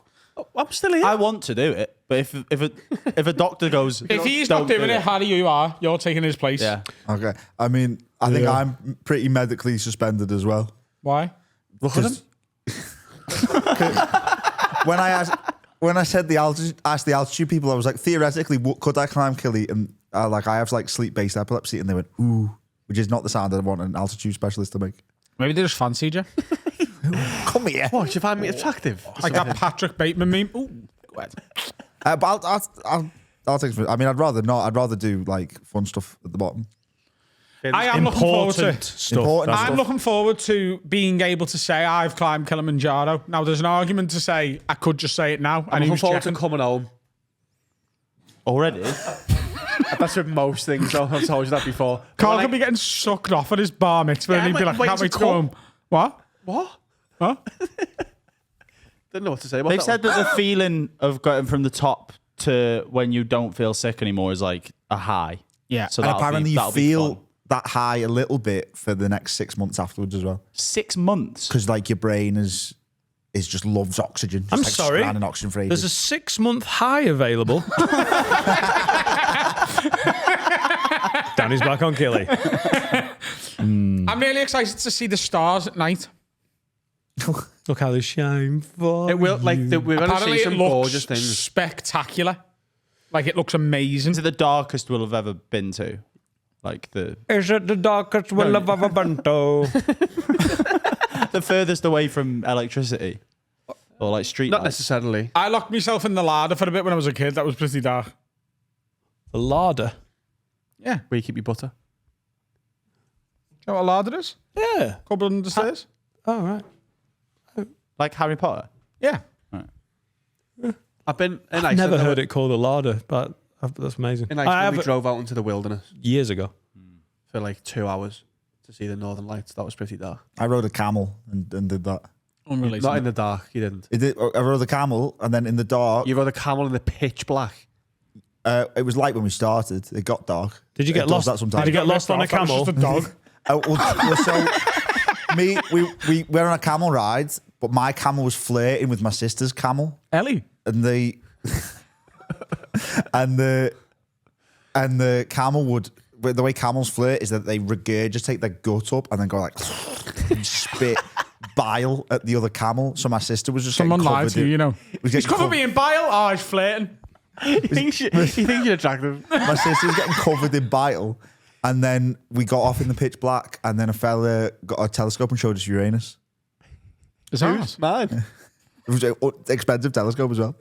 He just bent over. Hello, for so we're in the desert in the dark. Your camel's spitting bile it is. Who wants to see me ass in the telescope? £500. and then we had some tea. And that is a section of the Have a Word podcast. See you after the break. Carl, what are you doing on December 20th? I'm with you and the boys at the Have a Word live show in the arena in Liverpool. There's still some tickets left. You should go and get them. You're not going to win them out. Because look at this. He's going to get his top off, ladies. And you want to see that live, don't you? Be honest with yourself. Yes. Haveawordpod.com. Oh, come on. Welcome to part 3 of this week's Have a Word podcast with our guest, Ray Bradshaw. Highest viewed Have a Word clip of all time. That's mad. You talking about your deaf parents? And do you know what? I put that clip out on Instagram this week and I got 10,000 views. And you put out fucking 6 million or something. It did get millions, didn't it? It's about 6.5 mil, I think. Is it? Because you told me it in the pub. On just TikTok, that is. So it's maybe a 10 across the board. Yeah. Fucking hell. Yeah, That's big, mad. big number. Why is my career not more successful? We if I'm didn't, we, getting didn't, we that? didn't tag you. Yeah, probably not. I'll tell you what, you've made those deaf parents really work for you. And now they're working for us. It's great. The thing is, they're not even deaf. I'm a character actor or something. I've been doing this whole life. But you said I told you when you were steaming. Yeah, And I said, what do you mean by that? What's Because steaming mean? It means horny in the north. It doesn't anymore, though. No, I mean, we wouldn't say it. Carl, the North. The North. I think It's Liverpool. it's Okay, Liverpool. Is it just Liverpool? No, because what happens is we'll go, that's a Liverpool thing, and someone come and go, I live in Stoke and it's not, it's here too. Stoke again. Stoke's on a run here, mate. The comments, and I was like, you didn't, Scouts has invented a word again. So I just tried to make it a thing. Maybe it's just a Scout thing. I've never I heard went anyone to- press and go, I'm I fucking went- steaming for you, girl. I went to No, ST1. see, that's how you. Yeah. That's how you'd give yourself away. That's like the 3 glasses thing in Glaze. Inglorious Bastards. That I'm steaming for you, Gail. That she'd be like, "You're not from here, are you? Where are you from? Take your hat off. Come on." Says where he's from on his head. When I was listening to your episode, you kept mentioning Stoke. I went to ST1 nightclub in Stoke, which looks like STI, so it's fucking awful to start. And it was a celebrity appearance of Bodger from Bodger and Badger. Fuck off. And I genuinely think my childhood ended the day I watched someone offer him 20 quid to snort mashed potato. I was like, this is fucking He's dead now, awful. isn't he? Is he? He's dead now, yeah. What's Bodger and Because I know Badger? one of them. Potato Fuck overdose. off. I know one of them died and it wasn't I need Badger. educating Bodger Yeah, and Badger's Badger. a fucking puppet. I don't really know what Bodger and Badger is. Either. No. Badger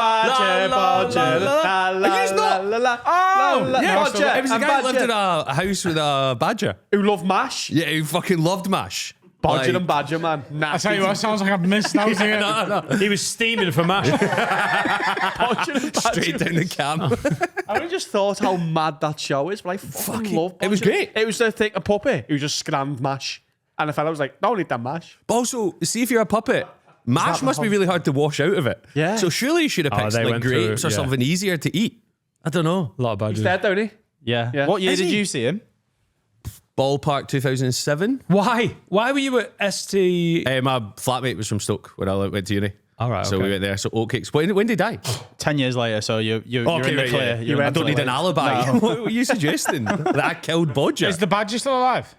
He's still going, yeah. Yeah. He's like Paul Chuckle, just doing his own thing now. Here's my question. Do you know if Bodger from Bodger and because it was just a puppet, wasn't it? Yeah. Why wouldn't he take the puppet and it be Bodger and Badger? Surely that's a bigger pull if Bodger and Badger are the... Oh, I think Badger was probably there. I was Right. steaming in both senses of the words. If you turn up to a nightclub without the badger, well, mate, you didn't say this. Not in the contract.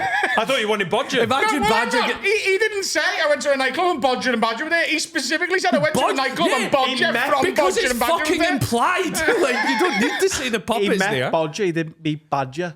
That's deep. Yeah, that's true. That's true. Has anyone ever met Badger then? No, because it's his hand, isn't it?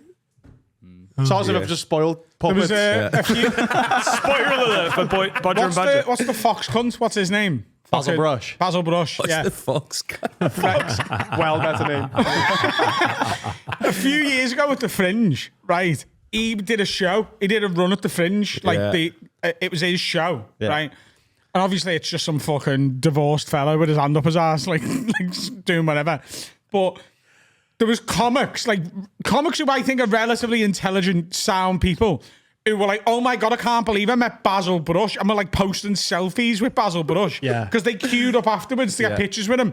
And I felt like I was would- being gaslit Yeah. by the entire industry. I would do that, mate. You could just No. buy a Basil Brush off the internet and have it in your house. The Basil Brush. It probably. How do you know it's the same fella? I don't care about what's the fella. It's a franchise. Like he's going to do it. That if you want to go kids telly at the Fringe, 2015, I hosted the Gilded Balloon press launch, and Dave Benson Phillips was doing Get Your Own Back, and Auntie Donna were on. And I watched Dave Benson Phillips explain Get Your Own Back to Auntie Donna, the sketch group. And when about 30 seconds in, I was like, he's not even said the word fucking gunge. Like, he's not. I was like, that's the show, Dave. What are you doing? He was like talking about revenge and all that kind of stuff. Oh, Gunge, mate. Remember that? Was gear? it a dirty Basil Brush? Because that's what Keith Harris, Keith Harrison Orville. Yeah. You know, I wish I could fly Did they do After Dark? right up to the sky. After duck. Basically, he worked out that his sort of stardom, all the kids were now at uni, so he got booked for freshers, and he was like, "I'll just change the show." So all of a sudden, he was like, "I'll suck a man off." I never saw. Bad puppeteer in that, by the way. Oh, suck a man off. I love bukkake. I don't know. You moving your lips too much, then? I would watch that. Apparently, Dick and that's what Don they did do. that, didn't they? They became DJs. Yeah. They were like, we'll get like everyone who liked us is now at uni. Let's go and just DJ all these fucking Right, with a few swears. yeah. Dick and Don was That'd be sick. Were they? Dick Yeah. and Don were boss, mate. I never watched them. You know, I never Watch watched the, it. go on YouTube after this, finish this episode, and Is watch that the in sticker. that bungalow? Yeah. Watch the sticker game that we tried. It's genuinely Was it Dick and Don that would run through wall? No, what was that? That was SMTV. It was called like Ram Ray or something like that. Do you remember that? No. So there'd be like 4 walls and someone had to run into it, but some of them would be like real walls. Do none of you remember this? No, see, I was watching. See, Dick I was an and Don. SMTV man. Yeah. I was big into Cat Dealey back then. Okay. And but I don't remember what you're talking about. Oh, fuck I remember it, right. Wonky Donkey. Yeah, I remember Wonky Donkey. Do you know Alfie Brown's dad wrote that? The tune. What? Wonky Donkey. Like, he wrote that and lived off it, the royalties for the rest of his life. Lived off it is so strong. You're not becoming a millionaire off Wonky Donkey. No, that was like his big hit. Where's the money coming from? Where's the millions? Adverts. I don't know. What advert for Wonky Donkey is No that? adverts on ITV while Wonky Donkey was played that after that episode, surely. He's getting the advert money. Get a percentage of it, maybe. For I don't just know. writing that I don't know song. what his contract was. Right? Do you remember Pat Sharp's Funhouse? Yeah, fucking great show. We would come. That was, well, I was in like the 60s, wasn't it? Oh, I thought you said we would come. So that's what I thought you said as well. For Pat What Sharp. you said, I wasn't thought it? you were talking about the twins. We were come. We weren't people yet. It was Oh, right. No, because I'm Fucking weird way to say that. Because I'm 37. What age are you? 33. Yeah, it's surely in that 4 years you would That's have the seen. start and the No, end of that's high a school. that's a big gap, you know. That's a younger sibling gap, innit? That's your Do you know year what I mean? 11, we're Yes. in year 7. You don't like the same things as year 7s in year 11. That's deep. That's my favourite Japanese proverb. I like it. Yeah. Say it. Proverb? Proverb, yeah. Not proverb. No, proverb? Is it? What was Pascal? I was. There's so many words I found out I say wrong recently. Because see, we were talking about deaf parents at the start. Like, I went to speech therapy as a kid, so genuinely, and I only found this out recently from my mum. Someone asked me how I learned to talk because I've got from where I live, I've got a very kind of neutral accent based on where I'm from. So I went to speech therapy to my gran and grandpa. My mum lost hearing through measles, so I went to my gran and grandpa's house.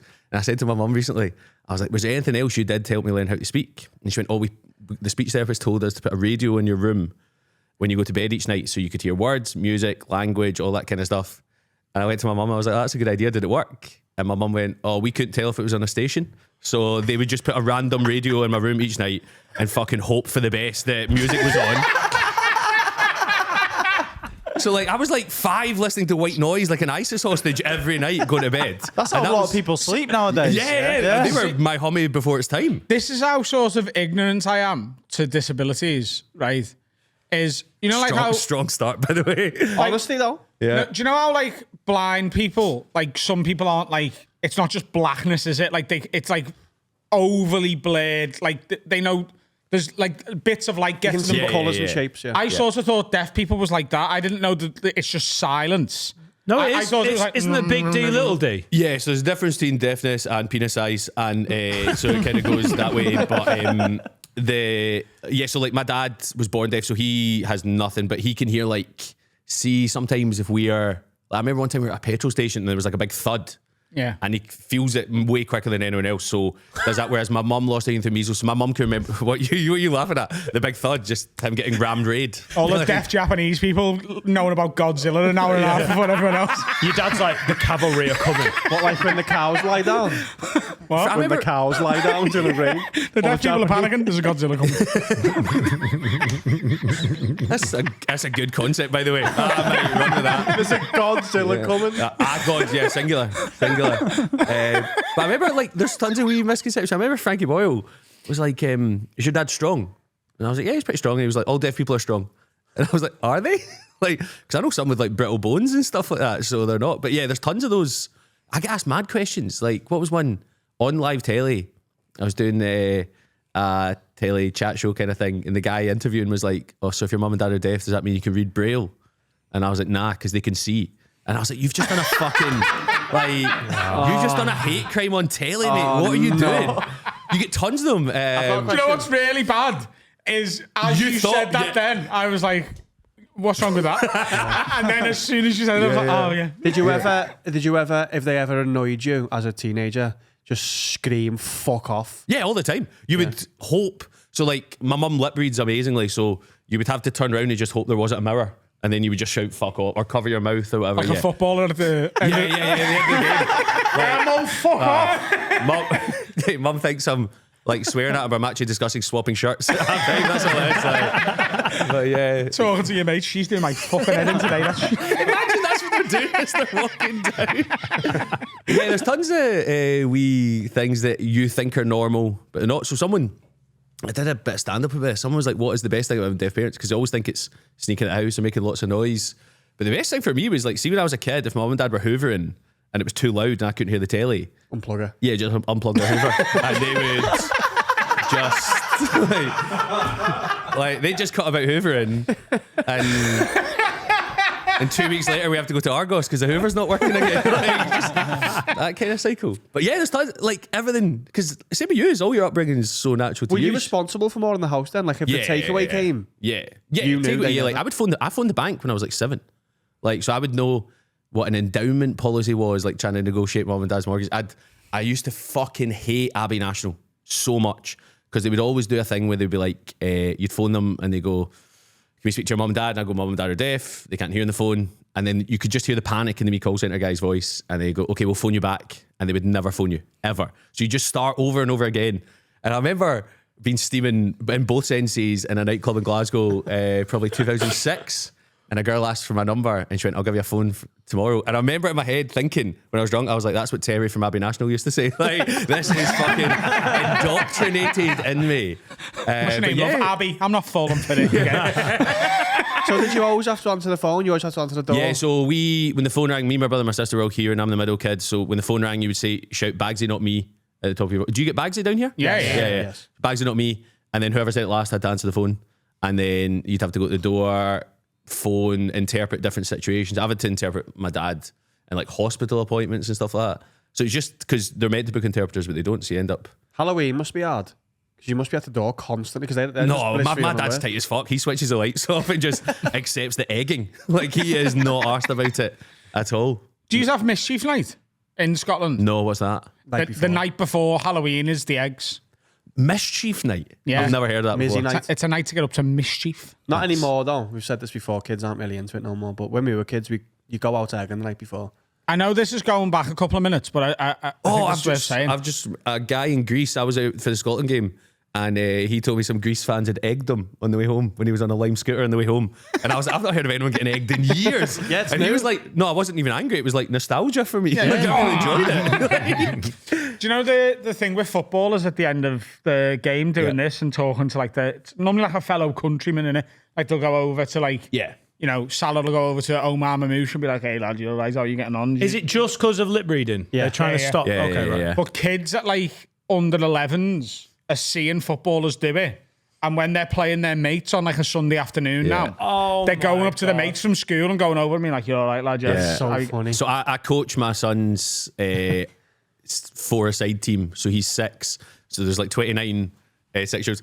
They are fucking obsessed with celebrations. Like, celebrations that's are so all big now, yeah. So big, man. Like my wee boy scored a few weeks ago, and I genuinely have never felt prouder because he scored and he did the John McGinn celebration straight away. But by the time he's celebrating, the other team have already scored because like it's just run up. But they plan their celebrations like so much at that age. I can't imagine like me being 11 going like that. My mum would have fucking battered me. Yeah, they go up to their mates. Like if like their mate from school's on the other team, to be able to go, "All right, lad, you're on your science homework and that, yeah." Yeah, no, just give us the answers in work, so lad, you know what I mean? That can't be a thing, man. Bring your science home back to work tomorrow, please. Look. Anyway, good luck with your 30th birthday, lad. Did you go to the game where you qualified? No. So I had a ticket and I gave it away. Oh, you Whoa! Hang on, whoa. Yeah. You had a ticket for the game where Scotland have qualified for their first World Cup Yeah. since And 1998. The first men's World Cup since 1998, yeah. Sorry. Thank you. Ray Bradshaw getting on Fucking there. front page money over there, mate. Game's gone. Game's gone. No, you're absolutely right, you know. How many women's games you get to? I've been to quite a few, actually. Oh, fuck off. 'Cause I do work. I do. I know you do. You're So- a better person than me, and I'm ignorant and sexist. I know, he's getting paid for it. That's what he said. Do you know what I found out? So I am the face of healthy eating for Marks and Spencer's in Scotland. So I do the M&S adverts with the Scotland team and the men and women's team. And I found it in England, it's Jamie Redknapp. I was like, oh, they've got a much fucking bigger budget in England then, definitely, man. That's sick. So that, yes, though. I got to go in, and so that's how I've ended up at the women's games, so that way. You had a ticket to that game. Yeah. The first time Scotland have qualified Yep. for a men's World Cup since 1998. Yep. And you gave it away. Yeah. So why? what happened was, so I was at every game. I was in Greece, Greece away on the Saturday. Me and my mate Craig went over. It was great. And then I came back, and then my wee boy, who'd been to all the games with me, but it was a Tuesday night, 4 degrees. Last time we got home at midnight, he was fucked the next day at school. I was like, you can't come. So he was like, can you watch it in the house with me? And I was like, yeah. Because I saw us lose to Ukraine in the last World Cup playoff. I was at Hampden when we lost 2-0 to Czech Republic during COVID, and David Marshall got chipped from 50 yards. I've been to all those games, so I was like, maybe I'll be a curse or whatever. So I gave my ticket away, my mates came round, and then that day, someone offered me 2 more tickets, and I was like, no, I'm staying at home. I cannot stress how much I fucking regret that decision, but it was class in the house because he was loving it. And see when Kenny McLean's goal goes in, it's so good. Is that the one from halfway? Yeah. Yeah. Yeah. It's How old's your lad? 6. Yeah. So he's counts. mad into football.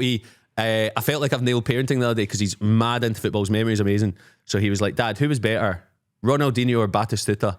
And I was like, fucking yes, mate. We've got him. We've got him. 6. What a question that is. He's got all kinds of. So he was. someone asked him who his favourite Brazilian footballer was. One of my mates, he's got all these like playing cards and stuff like that. He was like, Is he like Hendrick? maybe. Well, so yeah, he does like Hendrick, but he doesn't understand. Hendrick gets asked these questions. Have you not seen it? No. He said his favourite footballer was Bobby Charlton, who like died before he was born. Alex was saying his favourite Scotland players are John McGinn, Scott McTominay, and Kenny Dalglish. I was like, where's this coming from, man? He's a fucking idiot. Yeah, he's got it all in there. He's he's mad into it. But he was talking to me about Socrates, the Brazilian centre mid, the other day. And now he's going back before your time as well. Are you sure it was him and not the philosopher? Yeah, because he can't read. Really, so Oh, he my knows his kid's only football. 4. If this is what happens in the next 2 years. Mate, so Daddy, tell me about the old towns. Tell me about Rui Costa. What if you get on later and he goes like, Dad, did you like Filippo Inzaghi? What? It will be the best chat we've ever had. I was like, mate, if you can start flushing your own shit, this is going to be a real development in our Born relationship. offside, wasn't he, Dad? He was born offside. You'd be like, oh my. Can I also get a fact check on when Bobby Charlton died? Recently. Relatively yeah, recently. yeah. Was it not, I thought it was in the noughties. No, it's recent. He was at games. I don't and think stuff like Hendrick that. was watching Bobby Charlton, is what I. Yeah. He's got a good dad. I'd be a Do you know what? student of the game. Do you play football with your guy? Yeah, In the garden or whatever? kind of, yeah. But I mean, like, I've got an 8-year-old daughter and Yeah. a 4-year-old son, so they're collectively pretty shit. Yeah. I just, like, Jack's going to get better. So we do play a little bit, yeah. We've been, like, His kid could be a decent footballer. So at Will Hutchby's wedding, there was a footy. I brought a footy. Adam brought a footy. I brought a footy because I knew his kid was coming, basically. And I was like, me and Carl are probably want to give a footy as well. If we've got a reason. It's funny if it turned up to a wedding just with a ball under your arm. I had a boat. I had a, what's the hat called? I had a fedora and a footy. And I brought both of them, and they were See, equally important. If you give to a wedding of any of my pals, I guarantee the phrase "Who's that cunt?" would be said within the first 2 seconds. Yeah, but once the ball comes out. 100%. Also, little did we know that there was a former Welsh international lesbian who really wanted to kick around. But she was an international at lesbianism. Yeah, she used to lick pussy for Wales. I don't know what that just feels like it needs. But she was 2-footing. That's probably Yeah. And there was the kid that bodied Ishan. Jack's first touch though is genuinely good for the child. His kid can stop the ball and he's what, 4? Yes. So me Feel and genuinely proud. Me and Alex play football in the house all the time. We play usually at the guard, but because the weather's shite just now, we play balloon football. And I don't mind losing. I'll like yesterday he said something to me, and it made me want to absolutely 2-foot him. He was like, "Oops, skinned you." And I was like, no, you fucking didn't. I'll let you buy. But I was like so angry at it. I was like, oh. So I'm going to have to fucking Steven Gerrard him. Like next time he Once it gets to 7, then really try. Well, it's 17-0. Yeah. Are you going to go to any of the Scotland games at the World Cup? Yeah. So go to I went to America? Germany. Honestly, one of the worst decisions we've ever had. So Scotland, Germany was on the Friday. Scotland, Switzerland was on the Tuesday. So we decided to go on a stag do in between the games. So we went to the first game, went on a stag do. Honestly, the worst fucking idea we've ever had. 2 people flew out for it just for stag do. I thought you were going to say died. We went The to. worst idea I we've need to ever make had. sure I don't say people's names in this. We went to a place called Mannheim, and we turned up, and my mate Craig. Oh, fuck it, I've just done it straight away. Who organised it? So it's just he's called Craig We'll Dixon. bleep He's that. an Just give him accountant. another name. No, it's fine. Craig. Call him Craig. Yeah, call him Craig. Yeah. We got there and there was flowers like everywhere when we got off the train station, and we were like, "Why are we here? What's the flowers?" And he was like, "Oh, there was a terrorist attack and a policeman died." And we were like, "Why have we come here then?" Because none of us knew we were going there. And he was like, "Oh, after that, all the accommodations become really cheap." So we stayed in Mannheim for 2 days. He organised us to go to a war bunker. That's sick. It turns out it was the biggest. So we get there. So if you want an idea of how small Scotland is, I'm outside doing a radio interview with Michelle McManus. And they're still inside. going, yeah? She presents afternoons on Radio Scotland. So I'm doing some work like folk, and I go in and I shout at my mates. I was like, "Where are you?" Because there's nothing downstairs, and there's like I can hear voices upstairs, and I go upstairs, and they're all like shaking their head at me, and I was like, right. And a guy from the middle, I swear to God, right, steps out, and he goes, "Hi, I'm Dirk. Welcome to my World War I and World War II memorabilia museum." And we were like, "Oh, I thought it was a bunker." He's like, "No, I'm the biggest curator of World War II memorabilia in Germany. What's your views on immigration?" And I was like, "Oh, I like it." And then Dirk stopped speaking to me. Just for heads up, he's wearing what you think he is, right? He then goes, do you want to see World War I or World War II? So all of us are like, World War I, World War I, World War I. And then we go in, we see it, he gets a bayonet down, and he goes into World War II. And like, I'm not saying this for shock value or whatever, it's the most Nazi memorabilia I've ever seen. There's swastikas fucking everywhere. And he goes, you can take as many pictures as you want. And I was like, well, I'm not taking any pictures because I'll have to move to fucking Wigan or something like that if I get caught here. And then we get, fucking Harry, we know your people. And then, Zingile. imagine Harry's like, oh, Dirk, good guy. I know that guy. Yeah. And then we go outside and we were like, oh, I thought you weren't allowed to buy it. He was like, yeah, you can't buy it in Germany, but you can buy it from other countries. And we're like, what other countries? He was like, mainly Argentina. And you're like, I fucking wonder why that is. And then we go outside. I told you Hitler went to Argentina. I know, No, you Hitler didn't. didn't. They but the all rest went of them over did. there. That's why there's loads of Germans over there. Yeah. And then we go outside and the guy who'd come to the stag do, who I didn't really know that well, he was like, fucking hell. And I was like, I know. And he was like, I took a few pictures. And I was like, why? And so he showed me the pictures, all this like swastikas and all that. And I was like, why have you done that? And he went, well, when's the next time you're going to see one? And I was like, that's not a good argument. And then about 2 seconds later, I was like, are you not in the police? And he was like, oh, fuck yeah, I should delete these. Just like, I'm taking them out. It was mad. So when we go to America, we'll try not to go to any kind of... But hopefully, like... It's interesting though. It might be bad, but you're not in there to nod now. You're not going, you've not PayPal'd the cunt like I have. So I've got a record of going there. Interesting though. Yeah, but I think, you know, Not if you're going to stag do do. Nazi history, it's got to be done from a certain perspective. It can't be like, now do you want to see the good stuff that I keep in my favourite room? Yeah, it was mad. I just think it's an interesting part. As long as you're not going and going, go gear this. I really, Are you saying the fella who was showing you it was like, was he in a Nazi uniform? Close to it. And when we did a group picture, he did the wee wave. I swear to God. and he wasn't being ironic. No. He kind of laughed So after. he was like, I'd quite like it if this was still going on. I think he was, yeah. He also had a anti-aircraft gun in his back garden. So it was funny watching, what would that be, 9 36-year-olds. The minute you got in, you just aimed at someone else's dick and pretend to shoot them. That's what every single one of us did. It was mad. It was absolutely fucking mad. You did go drinking as well? Yeah, all the time. But it was all the time, okay. yeah. Were you drinking in there? No, we were really hungover. Really hungover. And then we went to a place called Heidelberg after. And I remember I was getting served, the guy chatting to this German guy that was serving us. And he was like, where'd you go today? And I was like, a museum. And he was like, what kind of museum? And I was like, World War memorabilia. And he was like, say the word. And I was like, no, because he's trying to dupe me into it. It was awful. What's the word? He just wanted me to say Nazi. That's not a bad word, is it? I think in Germany it's pretty fucking bad. Pretty loaded. You're not allowed to say, is it like bombing the airport? You can't say Nazi in Germany. I think so. It's good, yeah. Wait, what other things can you not say where? There's another N word. You can't say that anywhere though. You can say it at Dirk's house. He don't mind. Such a Is he fucking not great callback. Is he not like a pariah then? Is people in the local area not No, like, you can go. You can go and see it. Just outside Mannheim. Maybe this is really, really ignorant to me. I don't get what the problem is with going to see that. No, I don't either. It's interesting. No, it's not what you wanna do. It's not the fact that it's the reason he's got it. It's not like, this is him. him. Yeah. So you're going to someone's house who is clearly like, this is fucking great. And I'm under the guise of like, it's history, but it's really his perverse Nazi memorabilia collection because he idolizes that era, which is, objectively one of the most horrific periods of human existence. Yeah. So I think if you go to a museum and you go, oh yeah, this is interesting, you also have to have the education side of it. It's like, wasn't that awful? Rather than a guy going, want to see a spoon?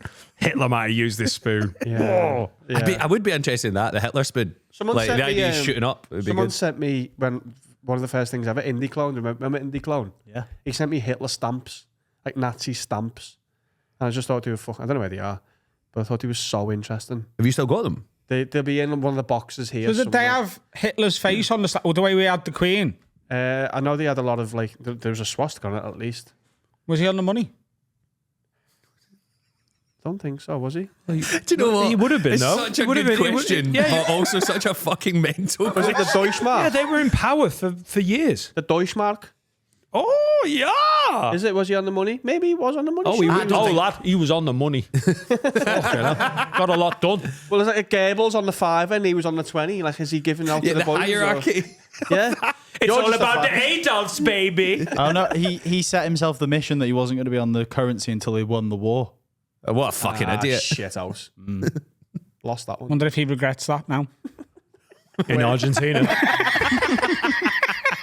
Damn it! At least I was on the stamps. And that was Hitler. Yeah, like I think it's a bit like going to Auschwitz and stuff. It's like it's obviously it's awful, but it's interesting at a very morbid level, isn't it? Where there's a guy I play football with who has got Crohn's disease and he's the plainest eater in the world. And he was in Auschwitz and he was really hungover. And then he ordered a burger and a still water because he was so hungover. He needs to have everything plain. And he took a bite and it's got fucking pickles and lettuce. And he was like, I hate this place. And then he opened his water. He opened his water and it was like fizzy. And he went, oh, I'm having the worst day ever. And then his mates were like, fucking look around. Look at the bigger picture here. I'm having the worst day. Hungover at Auschwitz. Yeah. Good film. Good film. But Great album.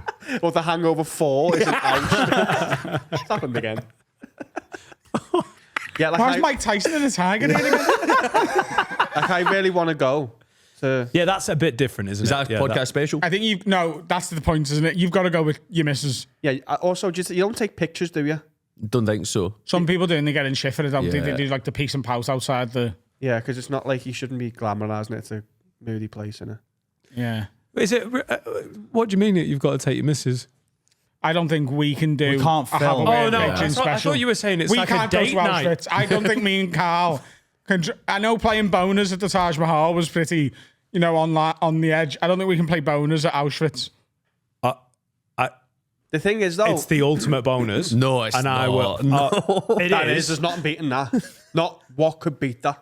I'll kill myself on the spot. I can't live after this. I Right, don't name even on the think wall. me and him couldn't even do that. I don't think. It Dude, would be burning in our minds. Yeah. I know, but look, there's a challenge there. Yeah, and he'll fucking whisper it. Yeah. That's how it starts. The thing is, this is why we can't go, because I know it's wrong to play bonus at Auschwitz. I know it is.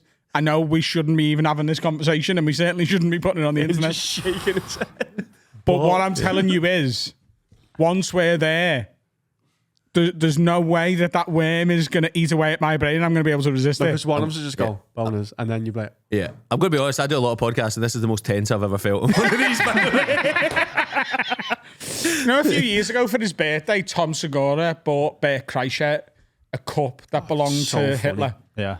remember that As a joke. So he's like, I got you a birthday present. Hitler and cup. he picks it up and has a little sip out of it. And he's like, oh, why have you bought me this? And he goes, well, I paid $20,000 for it. And that's Hitler's cup. And Bert Kreischer's like, he's crying, laughing. But like, I can't believe you're making me hold Nazi memorabilia. Like, he's horrified and just totally appreciates what his best mate has just done to him. He paid $20,000 for Hitler's cup. This is why you've got to love comedians, because Yeah. Segura's got rich and he's using a lot of it to be a dickhead. Okay, you just respect that level of Do game. you just buy each other gifts? We used to, but Dan doesn't like it, so we stopped. Why do you not like it? Because I never got a Hitler cup. What would you buy? What's the point? Dan, what would you buy? Say you were like that rich and you were buying Adam a silly. Sammy Hoopier's left football boot, Just the left one? delivered by Sammy, Barrymore's armbands. famously didn't work. Would be, it Yeah, sounds, just deflated. Barry Moore's armband No, sounds like a his fucking did great work. play. What? His did work, which is why he got out. Oh yeah. That's a misremembering of what happened that day in the pool. Everyone was in the pool. We're having a nice time. We're playing water polo. And someone got left in the pool. I don't think that's what happened. Aqua bummed. There you go, Carl. Just to clear it up. What would you're saying, by the way, from about 3 years ago? Adam, what would you buy him? I really don't know what would fuck with them to that level. He hates Russia and China. Plates. Get him like Chairman Mao's shoes. Yeah, I think you'd be Chairman quite Mao's happy with shoes. Chairman Mao's shoes. Same size. Put them in my room. My Chairman Man room. What do you think about immigration? We used to do everyone got everyone presents at Christmas for the pod. That's too now much, isn't it? We just do a Secret Santa now. Ray, too many now. the budget that we were spending, the three of us, we sort of set like I spent at least 4 times more on everyone than I did on my wife. Like, it was so ridiculous. It was the biggest financial. I did that in Fucking Japan. though. expensive is Chairman Mao's shoes. Like, what are you spending them on? Mate, Carl's gifts when he came back from Japan. The guilt of missing nearly a month of podcasting worked out really well for I everyone got else. gifts for every single person in the company, and a lot of gifts as well. Well, like extra suitcase worth. Oh, like more than that. Ray, who do you buy for when it comes to Christmas? Because I've whittled it down. I get my wife, my son. Obviously, Santa does a lot, and then I do my brother, my sister, and they've got kids now, so it's doing that, and my mum and dad. Right. So my family, I buy. Haley's family, she buys her side of the family. But like, they don't really buy each other much. Like, she'll get her dad a bottle of wine for Christmas and that. How close is your son to knowing that Father Christmas is? I don't know. He's 6 now, so I think a couple of years maybe. How do you sell? Like, say, like your family's got him a gift. Yeah. What do you say there? Like, he left it at their house. They've bought him a gift. Oh, right, you Yeah, it's really. They don't simple. say, you don't say like Santa left it at their house for you. No, fuck that. No, it's all relatives love doing that. Like, oh, Santa spent 800 quid on these that is at your house, but Nanny and Grandad got you these. Yeah, they want the credit. Yeah, We've started switching it up now. I spent 400 quid on a Switch. Daddy got that. do you know you need to? Fucking you need Santa the doesn't know hierarchy. about. Yeah. By the Nintendo. way, a couple of years ago on this podcast, I said when I have kids, I'm telling them Father Christmas isn't real, and like I bought you that. And you made fun of me. You were like, no, you don't know what it's like. It's the magic of Christmas. And now that they're old enough, that their presents are expensive, you're doing what I said all along. We're at a hybrid point. And I'm like, yeah, you should do it. Santa got you some of these. Do it, my dad But I used got to. that Nintendo Switch. I want the credit, yeah. I done a shit gig in Barnsley for that, mate. My dad used to leave the receipts out. Like, he said he didn't want to have the chat, so like I got one. Do you remember the 5-in-1 tables? It was like. Yeah, you put different things. They were always shite, and he just left the receipt out, like, and it was his payment on it. So he was like, "That's how I'd know." I reckon I was about 7 or 8, but he was like, "I just can't be arsed doing Is it that anymore." because you did the family accounting? I'd actually ordered it and sorted it. Yeah. It was, I was talking about this the other day. We had a fax machine up until like I'd guess 2006, 2007. So like, because obviously you couldn't phone, so my mum and dad would like fax people, and it would be fucking everywhere. There's tons of. Like, in their house, like, everything flashes as well. So, like, see if you ring the doorbell, it flashes to get their attention. Their alarm clock flashes. There's a weird guy that lives next door. He comes and flashes. Like, all this kind of stuff. It's The microwave? No. Got a number There's a on it, you timer. can see it. Oh, right. Yeah. I did think about the microwave. The phone, even their mobiles now, they've got a wee thing. You put your phone in it, and it flashes once you're getting a text or a call and stuff like that. Fucking texting must have been Oh, a game changer. an absolute game changer. FaceTime is the best thing to happen to deaf people, and in my opinion, the worst thing to happen to deaf people, because I went 25 years without my dad being able to phone me, and now he phones me all the fucking time. Like, what's the Virgin Media password? Because he can lip read you. No, because you can just sign to it on How FaceTime. does he's got 2 arms though? Does he You put his phone down? Yeah, you can put it down. Yeah. Fuck it, that's one of the worst questions I've been asked in a while. Can you not one-handed sign? You can. Like, so if my dad's driving, he'll sign one-handed to me and stuff like that. Will the And, police like, pull him over if he's... He's been pulled over like tons of times, and if he's fucking Mystic Meg, but he's been pulled over tons of times, and I remember it always used to be a thing. So like I remember the last time it happened. So before that, he would always sign. They pull him over, and he would just sign, "Sorry, I'm deaf," and the police would just fucking panic and let him away. And then I went to go see a flat in Kelvindale in Glasgow. My dad was driving without a seatbelt, and the police pulled him over. And my dad went, "Sorry, I'm deaf." And the policeman signed back to me, went, "Okay, no problem. Can I see your driving license?" And my dad was just like, "Fuck!" And he got a 70 quid fine. I think it was 100 quid. Can't remember. Can I ask a question? Yeah. Does this mean anything in sign language? Meet you just good. No, yeah, but that's exactly what I was gonna say. No, like audiology, like radio. That's but why yeah. I was asking them. Yeah. I was wondering whether Michu was just communicating with all his... It's like a wee tambourine. Did you see Edison, the goalkeeper, the other day? No. So the mascot next to him was a girl, and he was like shouting at her attention. He's like, "What the fuck?" And the player went, "Oh, she's deaf." So he tapped her and like signed something to her. I don't know what he said. And you could see she was fucking That's cool. class. I was like, that's cool as fuck. But it seemed like, see, when I was a kid, I didn't know Santa could speak till I was like 5. Because like the first 2 times I met Santa, he was played by a deaf guy. So like my dad dressed up as Santa, so you would sign to Santa. Oh, that's so And then cool. I went to deaf social club. Mum and dad used to go to. You'd sign to Santa, and then I remember Santa came in. It was like P1. Santa came in, and I'm sitting his knee, and I'm ready to sign. He goes, "What do you want for your Christmas?" And I lost my fucking mind. I was like, "It's a miracle!" Like genuinely. And then I watched Miracle on 34th Street. You can fucking sign as well. Oh, that film's fine. It's one of every year. Like Elf will get watched a lot. I It's in the say wheelhouse, innit? Muppets Christmas Carol till actual Christmas morning. Miracle on 34th Street. Basically, I just want to watch it to the point where Richard Attenborough signs to the deaf girl, and then I'm like, Do you know she didn't know he was going to sign? Oh, is that because it's such a genuine reaction, isn't it? So she got told he was going to speak to her and do this with deaf girl, and then he'd been learning sign language, so he signs her sort of genuine. It's the way reaction in he sort of like Positions. her a little bit, and then properly does it. Because there's some signing in telly that's wank. 4 weddings in a funeral. Yeah. I didn't realise you're bilingual. 4 weddings in a funeral, they do a thing. So is it Hugh Grant's brother's deaf in it? And every time he signs, Hugh Grant goes, "No, that's not what I'm saying." And it's all worked out so that you'd never need to understand the sign language. You can just work it out from his reactions, which is shite. Because sign language now has never been sexier. Like that film Coda won the best Oscar for best film. Well, live music's changed now because I don't know if this was a new thing, but there's signers at live gigs now, isn't So there? like my cousins are deaf. They went to see, I can't remember who it was, Imagine Dragons or something like that. And then the interpreter was in front of them signing the whole thing. It looks cool as fuck. Yeah. I hate the performative ones. See when you get like Jay-Z doing it and they're like, it's like, no one knows what you're doing here. Were you the first comic to have a signer on stage with you on tour? No, I was the first comic to sign it myself. So I signed the whole tour and done that.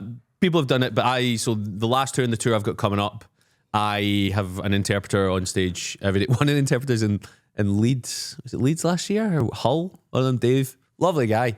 I'd never met before, so I just send them my recordings. They turn up and I do it based in regions. And then he comes at the interval and he goes, "Did you hear that?" And I was like, "No." And he was like, "I farted quite loudly on stage, and for the last 5 minutes, I wasn't sure if I've shat myself or not, so I'm just going to go to the toilet." I was like, "You didn't need to tell me any of this." But he just goes in. So you do live comedy just signed? Yeah, so I've done it. So I did my first tour. So it's on whatever Next Up's on now, ITVX, whatever, Prime. It was called Deaf Comedy Fam. So I signed the whole show. So the first like 10, 15 minutes was a voiceover and I signed along to it. So like the first minute of the show, I didn't speak. I only signed and I walked out and I just signed. I was like, "Hi, just let you know if you're deaf, I'm only signing. So if you can look around, all you can see is really panicked hearing people." And the deaf people would laugh and then the hearing people would get a bit more uncomfortable. And then I would say, "Oh, sorry, I forgot to switch the voiceover on." And then I would just play that again and then do that. And then the second bit of it, I would become my own interpreter. So it was like a screen and I was like signing everything. So it was like a script. So I would stick to that. And then the third part, I would sign and speak together. Because it's and then now I just get an interpreter on stage. It's much more fun. Like the one I use, Karen, all the time. She's brilliant, but I just talk about her 2 divorces, like stuff. I just slag her off because she's not allowed to speak unless for her job. And sometimes because I can sign, I'll just sign, and the interpreters have to voice it over. So I'll be like, "Oh, hi, my name's Karen. I really fancy Ray." Like just fuck with them. I love doing it, man. It's so fun. And like because you get regional. I remember I was in Hull. There's a deaf woman in the front row. And she was like, "What?" She was like 80, and it was her first ever comedy show. And I did a sign. I can't remember. She was like, "What is that sign?" Because deaf people will heckle you. And the worst thing is, I can't, like, if you're hearing, you whisper to each other. If you're deaf, you sign. So I see it. So I can see people going, "Oh, that was shite." Or like, "I need the toilet," and all this kind of stuff. Or even worse, a deaf person will heckle you. And I go, "Right, so sorry, I need to stop. They've said this to me, so I'm telling the hearing audience." And then the deaf person will deny it. So they're fucking gaslighting me in front of the whole audience. So you get that kind of stuff. But the deaf woman in Hull, she's like, "What's that sign?" And it was arsehole. So I would do arsehole like that, like kind of circular finger. Arsehole, yeah. Arsehole, yeah. But she was like, "No, here it's like arsehole, like a middle finger in your arsehole." And I did it. And she was like, "No, lower." And like you're staring at me while doing it. I was like, "This is fucking uncomfortable, man." Is there any like homophones where like it's the same sign for a different word? Yeah, so like Scotland, this is like arrangement, but can also mean sex. In Australia, that's Coca-Cola. So like various different ones. Yeah. So you have to get regional ones. So like my dad's an identical twin, and they're both deaf. So my uncle lives in England. So I remember when I was a kid, I was like crying at his house because I couldn't ask for toast because I couldn't. Now, if you don't know a word, you would just spell it, like finger spell it. Whereas I didn't know that sign, so I was like 6. But the only way you can tell them apart, and this is, I swear to God, it's true. My uncle fell off a roof like 30 years ago, and he lost the top of his right thumb. So if my dad and my uncle are standing next to each other, and my uncle's got half a thumb, that's the only difference. And my dad always says my uncle's got a speech impediment. Like, because of that, which is fucking great. Such a good line, man. Oh, that's fucking. He wouldn't. My dad's like, I don't know if you must get this when people go, oh, you can use this in your material. So my dad never does that, and he did it recently. And he said him and my uncle and that were down in Brighton, flew down, met them at the train station. They stayed in this B&B, and my dad was like so proud of this. So he's 73 years old, right? And he went, the woman there in the B&B knew some sign language, and she was obsessed with twins, so she was like signing a little bit to me and your uncle. So the next morning, my dad set an alarm for 6:30 in the morning, went down for breakfast by himself, came back up, woke my mum up, went down for breakfast, came back up. So when my uncle went down for breakfast, he couldn't have breakfast because it had been done twice. My dad was so fucking proud. And then he was like, do you have any idea how hard it is to eat cereal when you're hiding your thumb? And he was like that the whole time. It's just, he's a fucking legend. So yeah. That's fucking world class. Let's have a Little break. break time? Yes. Yeah. What are we like today? bloody Don't touch me. Touch me. Silly boy.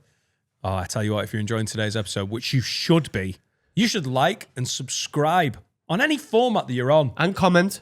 Oh, yeah. Comment. Oh, God, Carl and Dan really do have chemistry. Yes. Like, sub, comment, give us a 5-star rating, do everything. Because if you like us, you want us to do well, and you've got to feed the algorithm.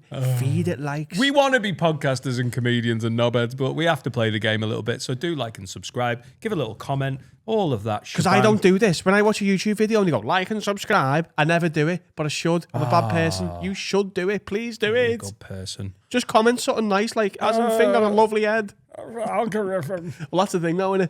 Finn's got a lovely head. Comment that on every episode if you want. It feeds the algorithm. This is just meant to be a short one, isn't it? Hey, I like that. do you like comedy? Do you like stand-up comedy and podcast comedy? Do you want to see it live? Maybe in an arena setting surrounded by thousands and thousands of like-minded people? Oh, well, you're in luck, especially if you're near the northwest of England, particularly the Liverpool Merseyside area. Saturday the 20th of December, come and celebrate the festive period with the Have a Word podcast. That's me, Adam Rowe, Dan Nightingale, Carl, and the other ones whose names aren't as important. Finn, Harry and Steve, and Jack and Will and Josh. HaveAWordPod.com for tickets. There's also some on livenation.co.uk and also ticketquarter.co.uk. If you don't like the tickets still available on Ticketmaster, check Ticket Quarter. There'll be tickets available that you can purchase. Come with your friends and family. See you in the start of the festive period. Let's have some fun, huh? Also, there's a thing we've booked. Wow.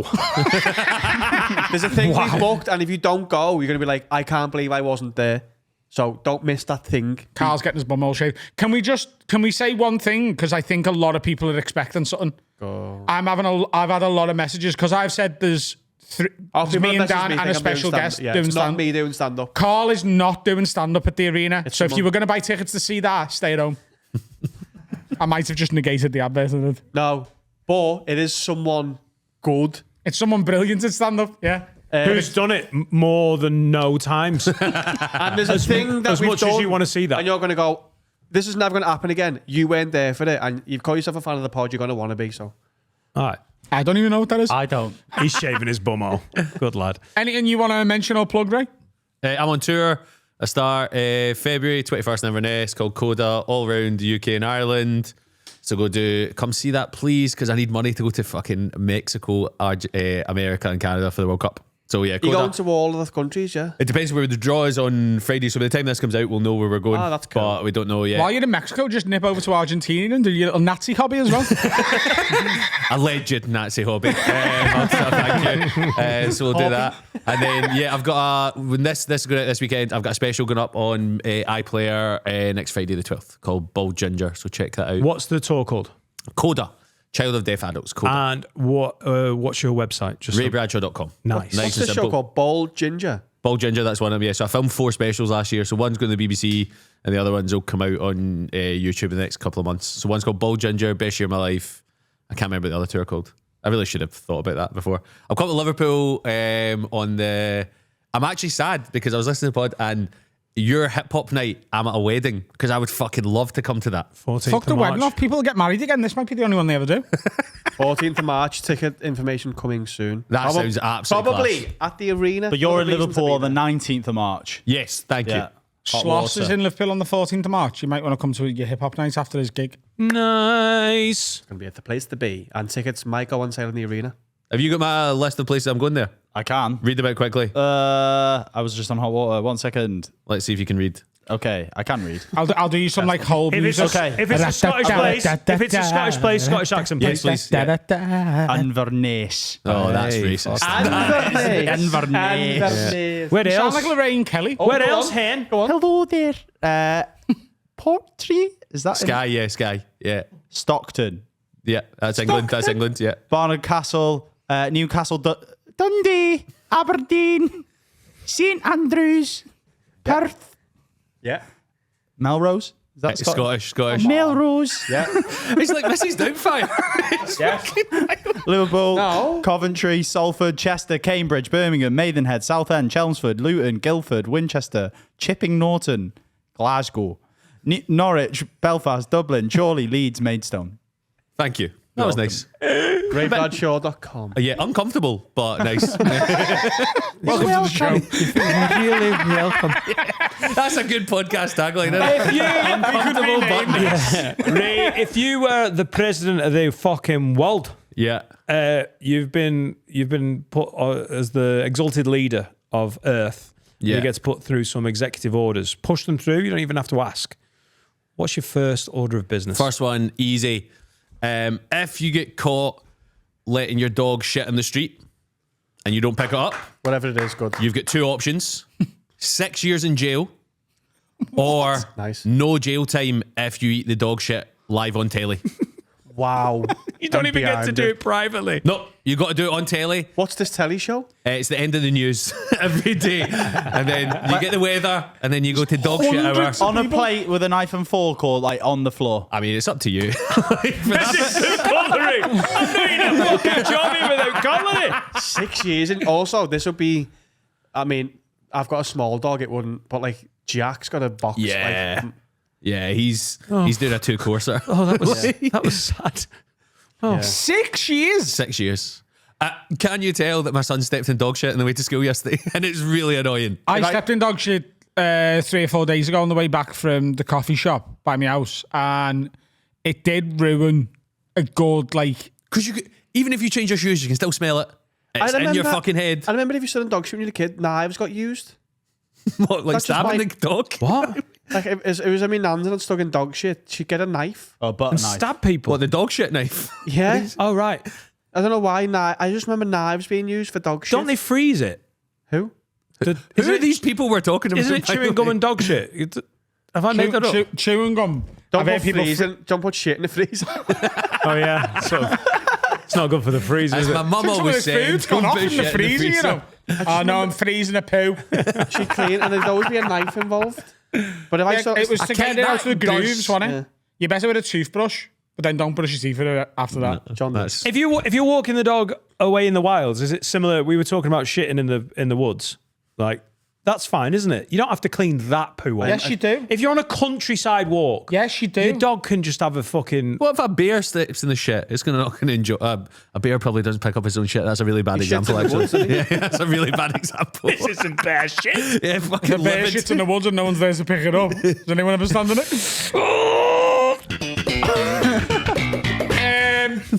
Yeah, no, you still have to pick no it up. matter what, yeah. And if it's human shit, if you shit in the woods when you're on a ramble, you should cover it with leaves and twigs. What, so people don't see it when they stand on it? No, you make a little teepee so people are like, don't stand on that, might be in mine. Diana was doing. Do you ever listen to what you say? Like, No, Literally It's no. really not good if we try. That doesn't help things. It slows it down. cases of mine. But if I seen a little teepee, I'd be like, either someone's done a muck there or that could be a landmine. and you wouldn't stand on it because someone's made it. But like, oh, that's cool, innit? Like a sandcastle, shit in a sandcastle. Sorry, I don't mean a mine. I mean one of those fucking ankle traps. Like, Oh, bear trap. Bear Yeah. trap. Yeah. Yeah. I'm not falling for that. Where are you walking? Montana. And are you rambling? Rambling through the wood stand, come on, every day. These North When was the last time Walian you did a bears. shit outside? So we did this in the first half of the thing. Was it? Yeah. Yeah, I nearly had to do one. I didn't know that. I nearly had to do one in Llangollen a couple of weeks ago, but I made it to the cafe. Can I try? Yeah. Llangollen.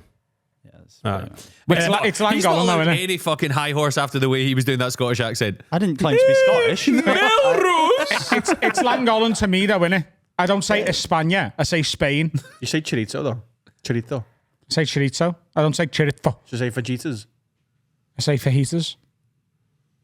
Isn't that the Spanish way of saying it? No, they say fajitas. Like, I don't put a fucking stank on it, do I? How did they say it? Fajitas. Like, they put a bit of fucking zhuzh on it, don't they? I'm not doing all that shit.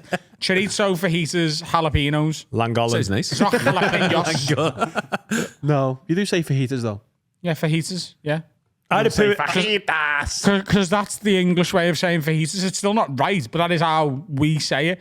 And Llangollen is how we say it. Fajitas? It's not how Welsh people say it. They can say it however they like. It's España, Spain. It's Paris. Like, I've got my word for it, and it's Llangollen. Shut up. It's Llangollen. Didn't tell him say anything. I had a poo in a building site about 2018. I'd just Red Bulled myself up. I was on a run. It was an evacuation, and I wasn't near woods. So it was either someone's front garden or a building site. And I chose the building site. Did you do a wee teepee over it? I so did no a one thought little it was a teepee bear because I trap? think it's a landmine. They'd be like, we're just trying to build something here. Was it your mate's building site for building his new multi-pound flats? Whoa, get on Nice. that. Multi-pound. I can't remember his name. Multi-pound. Yeah, You've lost some credibility there. Multi-pound is £2. In the break there, we told Ray if he could get a bond in and more joking, it'd go down well. He's absolutely scuffed it. A, I couldn't remember the guy's name. B, I was like, fuck it, I can crowbar one in here. Have you seen that Charlie Nicholas Charlie thing Nicholas, on that Sky? was me, that was my Oh, yeah, Charlie. well, you couldn't see either, Jeff, when you were driving home because your glasses were steaming up and you can't see if you haven't got them on. Is that Lorraine Kelly? I'd watch that soccer Saturday. I love this little diamond earring. Oh, Charlie. I'm doing a Q&A tomorrow night with Pat Nevin. He seems dead Oh, sound. he's lovely. He's the only football I've ever seen, because I do a lot of stuff in football now. He's the only one I've ever seen where it was doing an event. It was in Germany, actually, at the Euros. It was me, him, and Colin Hendry. And Colin came up to me. He's like, how long till we start? I was like, 15 minutes. And he went, cool, I'll go back to the dressing room. And Pat came over. He's like, how long till we start? And I was like, 50 minutes. He goes, I'll go speak to people. And he just walked around speaking to random fans about their time in Germany and all that. He's sound as fuck. So fuck Colin Hendry's the model of that story. Colin Hendry came to my mate's 30th birthday. Did he? Because he was in we saw he was in Glasgow, so we sent him a message saying, can you come to my mate's party? And he was like, yeah. So he just rocked up. We got a message the other day. Now I'm worried about Colin Hendry. That's Scotland, isn't it? You can just get most people. We got a message the other day from a girl who said it's my boyfriend's 26th birthday coming up. He's having a few drinks at a pub in Widnes. He's your biggest fan in the world. I know it's a bit of a long shot, but would you just come and have a drink with him on Saturday the 20th of December? I was like, if he was our biggest fan in the world, he'd be getting the 14-minute train from Widnes and coming to the arena and leaving you in fucking Widnes with his mates. Yeah, Widnes. Yeah. My other executive order. By the way, that first one's a belter. If you check into A&E on Facebook, you have to pay the full bill like you do in America. Ray, these are fucking That's great. That's the best one I think maybe we've ever had. Yeah, I think that should be the thing. What about the Instagram, like, just arm picture of, like, the tag, thing. yeah. What, you soft launching you've got an arm? Yeah. Like, oh, maybe I'm in. And people message you. No, right? that can be maybe 50%. But yeah, I fucking hate that. Oh, here's hoping everything goes well in A&E. But no, just vague posting and all that. So yeah, 30 grand. Absolutely agree with 100%. And also just had a moment there where I realised the audacity of several comedians and podcasters going, people doing things on the internet for attention. Lock them up. Hey. I don't know why I still have Facebook. Still. just check it. I Yeah, have see? it literally so that I can delete all the problematic memories that come up every day. Yeah, time hop's excellent for that. Yeah. I remember when you said this 14 years ago. Remember when you called Carl a homophobic slur because he was late for footy? Yeah. I found someone called me a fat Rick Waller cunt, one of my old flatmates. Isn't Rick Waller already fat? Yeah, so it was Just like Rick double. Waller cunt. Surprise. Oh, that's the issue you've got of this. Yeah. It was. I saw that come up on my time hop recently. I was like, Facebook memories should just be called things you might want to delete. I mean, it's just an archive for all pictures. Otherwise, I would. We've got some from the listener, but you're on a roll here, right? I want to do this where you get a politician. So, like, say you get like question time, whatever, but you combine it with naked attraction. So every time they lie, it goes up a little bit. And let's see if Farage still wants 350 million to go to the NHS if his tiny wee Bobby's coming out. That's what I want.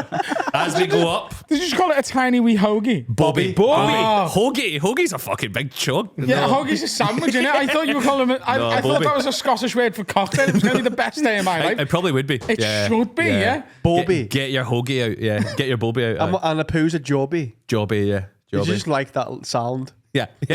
We're simple people. We like that. But yeah, I'd love to see, imagine, like on question time, you get, I don't know who. Jacob Rees-Mogg. Starmer. Yeah, Jacob Rees-Mogg. He says a lie and you just sees varicose veins in his shin. And then that's just as it goes up the way. The nudity involved in Trump's presidency would be unreal from the lot of As we them. watch it. I'd love to see his cock, you know. I'd fucking love to see It's a Donald Trump's fucking dick. little So orange years maggot, ago, it was It's a no fake, hoagie. It was a fake picture, but it was before AI, so I thought it was real. And it's Donald Trump getting a spray tan, and he's just got a. seen it, yeah. I put that on Instagram, like just a knobhead years ago. And 2 weeks ago, my account got restricted for nudity. And they were that? like, And it was that picture. and they were like, "We're taking this picture down." I was like, "Why is that picture on my fucking Instagram?" I just uploaded it thinking it was funny. How long ago was it from? 10, 12, yeah, like a long time ago. Like probably 2016 when he was running. Yeah. Mad that they've just spotted it now. Wait, it's so weird. Yeah. Someone will have reported Someone it. will have reported Yeah. it. There will have been someone scrolling your thing. Yeah, it was like a probably, yeah. fucking right wing, and he's got, oh, fucking. Yeah. What's it? Have you got a listener one? Have you got any? We've got a few. Stephen Elliott says, executive order. The headline of news articles should contain all of the information. If Christina Aguilera has battered a ticket tout to death with a dildo, then say that. Don't say genie in a battle, 90s pop star loses it.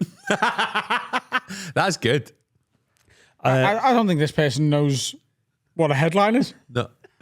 Genie in a battle is No good. more though. headlines, articles only. I think he thought of that while listening to the song and wrote the question backwards. Can we all agree though? Genie in a battle is excellent. That's Someone- excellent. There's bad ones when people die. Like, and it's like an extra from Harry Potter, and it's like Yeah, Harry Potter star dies in tragic accident, And it's like, some Yeah. goblin who was like the first one in Gringotts. Yeah. I announced the wrong person had died on the radio a few weeks ago. That was pretty bad. Who did you announce? Live on Radio Scotland. I can't remember which way round it was. It was an old football scout, and I said it was either his brother or his son had died, and then we got a text into the show being like, "Oh, you've got the wrong name," because it was in the news that morning. That was pretty bad. That was a low point. I wish It's I'd. just not that big of a deal, though, is it? Like, they I just mean, ring if you and he's go, fucking listening, it is for him. Yeah, but It like- is to the family. Yeah. is it though? No, I suppose it's good news. yeah, they're alive. He's not dead. Yeah. He's not He's not finished. He's 28. So if your dad died and they announced on the radio you died, you'd be all fuming. That's probably how I'd find out. I got sent a joke today, and I ignored it because it's awful and shit. And then he messaged me on Twitch when I was streaming saying, "Please read my joke out." So I'm going to read it out. "Hi Carl, my missus has just come up with a great line, and I'm sure there's a bit in there. This would be great in the arena, so listen closely. It would fit you perfect. The punchline is black toes intolerant, which rhymes with lactose. So you could say something like, I love black people, me. There's just something about their feet. I think I'm black toes intolerant." No, but then if you're intolerant to them, you wouldn't love them. There's bigger issues with the joke. Yeah. I'm just, Ray's just like, getting the into problem with semantics. lactose intolerant people is Yeah. they like the yeah. milk. But I'm also, in my head, I'm like, would that work in sign language? Let's have a think. Let's see.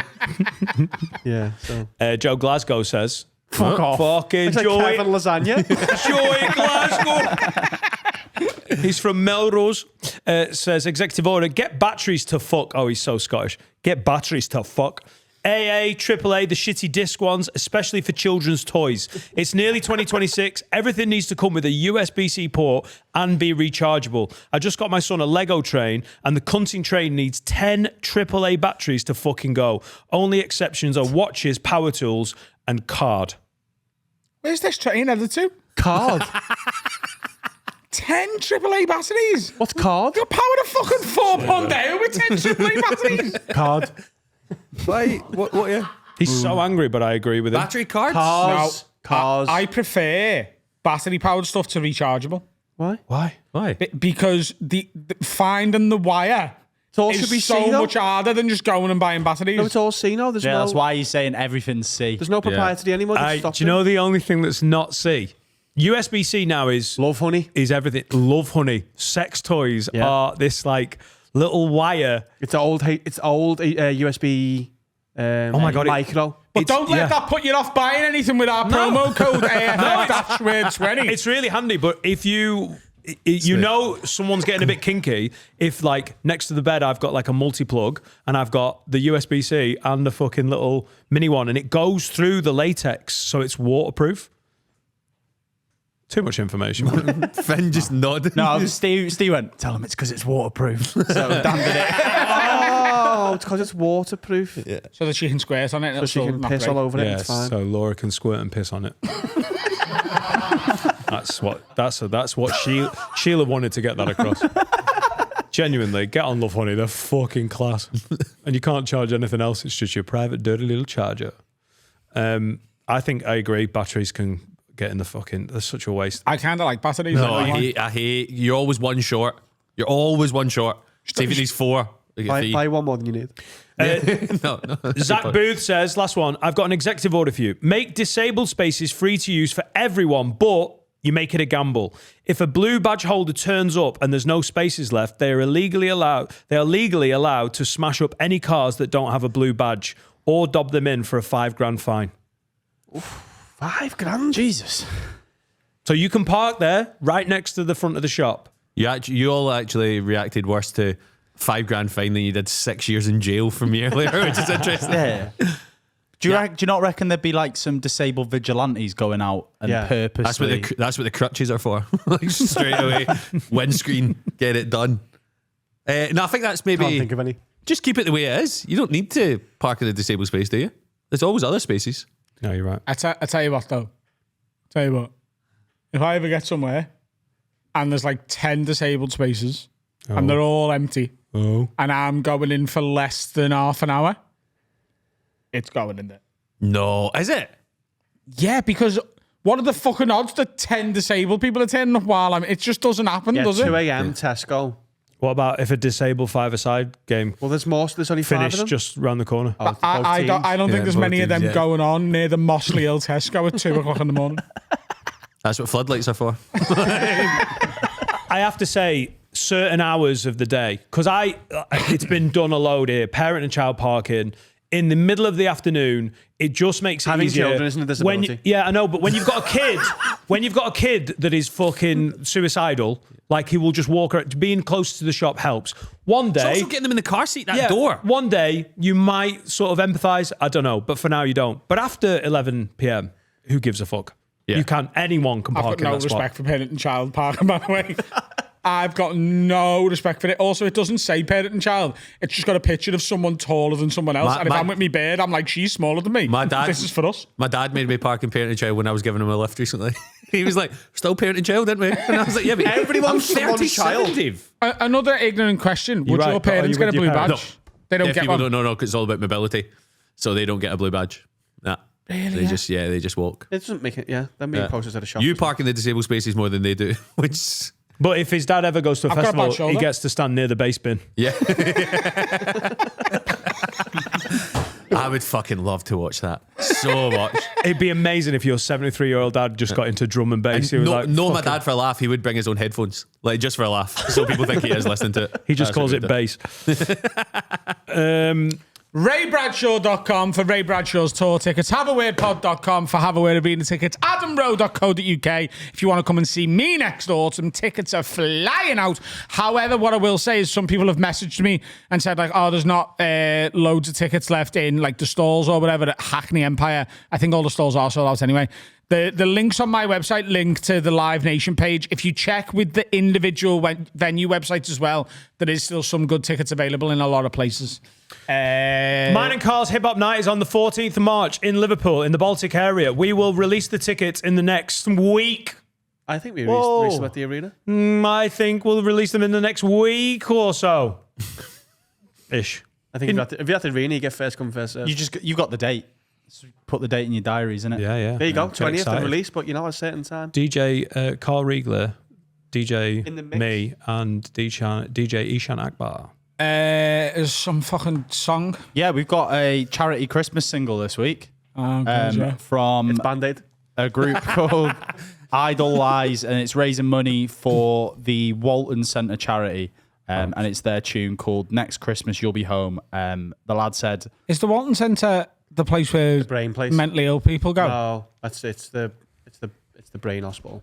The Brain Hospital. "Yeah, so Yes, it's a good if cause, you if you can buy Is the a song like copy- "Oh, my dad's in the hospital, but next Christmas he'll be home"? No, I think it's kids in it probably. just go and buy the single, Yeah, just if you can. Probably Or the- stream it. Can you stream it? Buy-in, we've said this loads. Buy-in is equal to 1,000 streams. Or listen to it So if you 1,000 pay 99p, it's 1,000 streams, and it helps them a lot more. There you go. It's a good gaff. Yeah, Found a little landmine of our own there at the end, didn't we? Thanks, Ray. Love you. we put it there. Thanks, guys. Get it to your folk.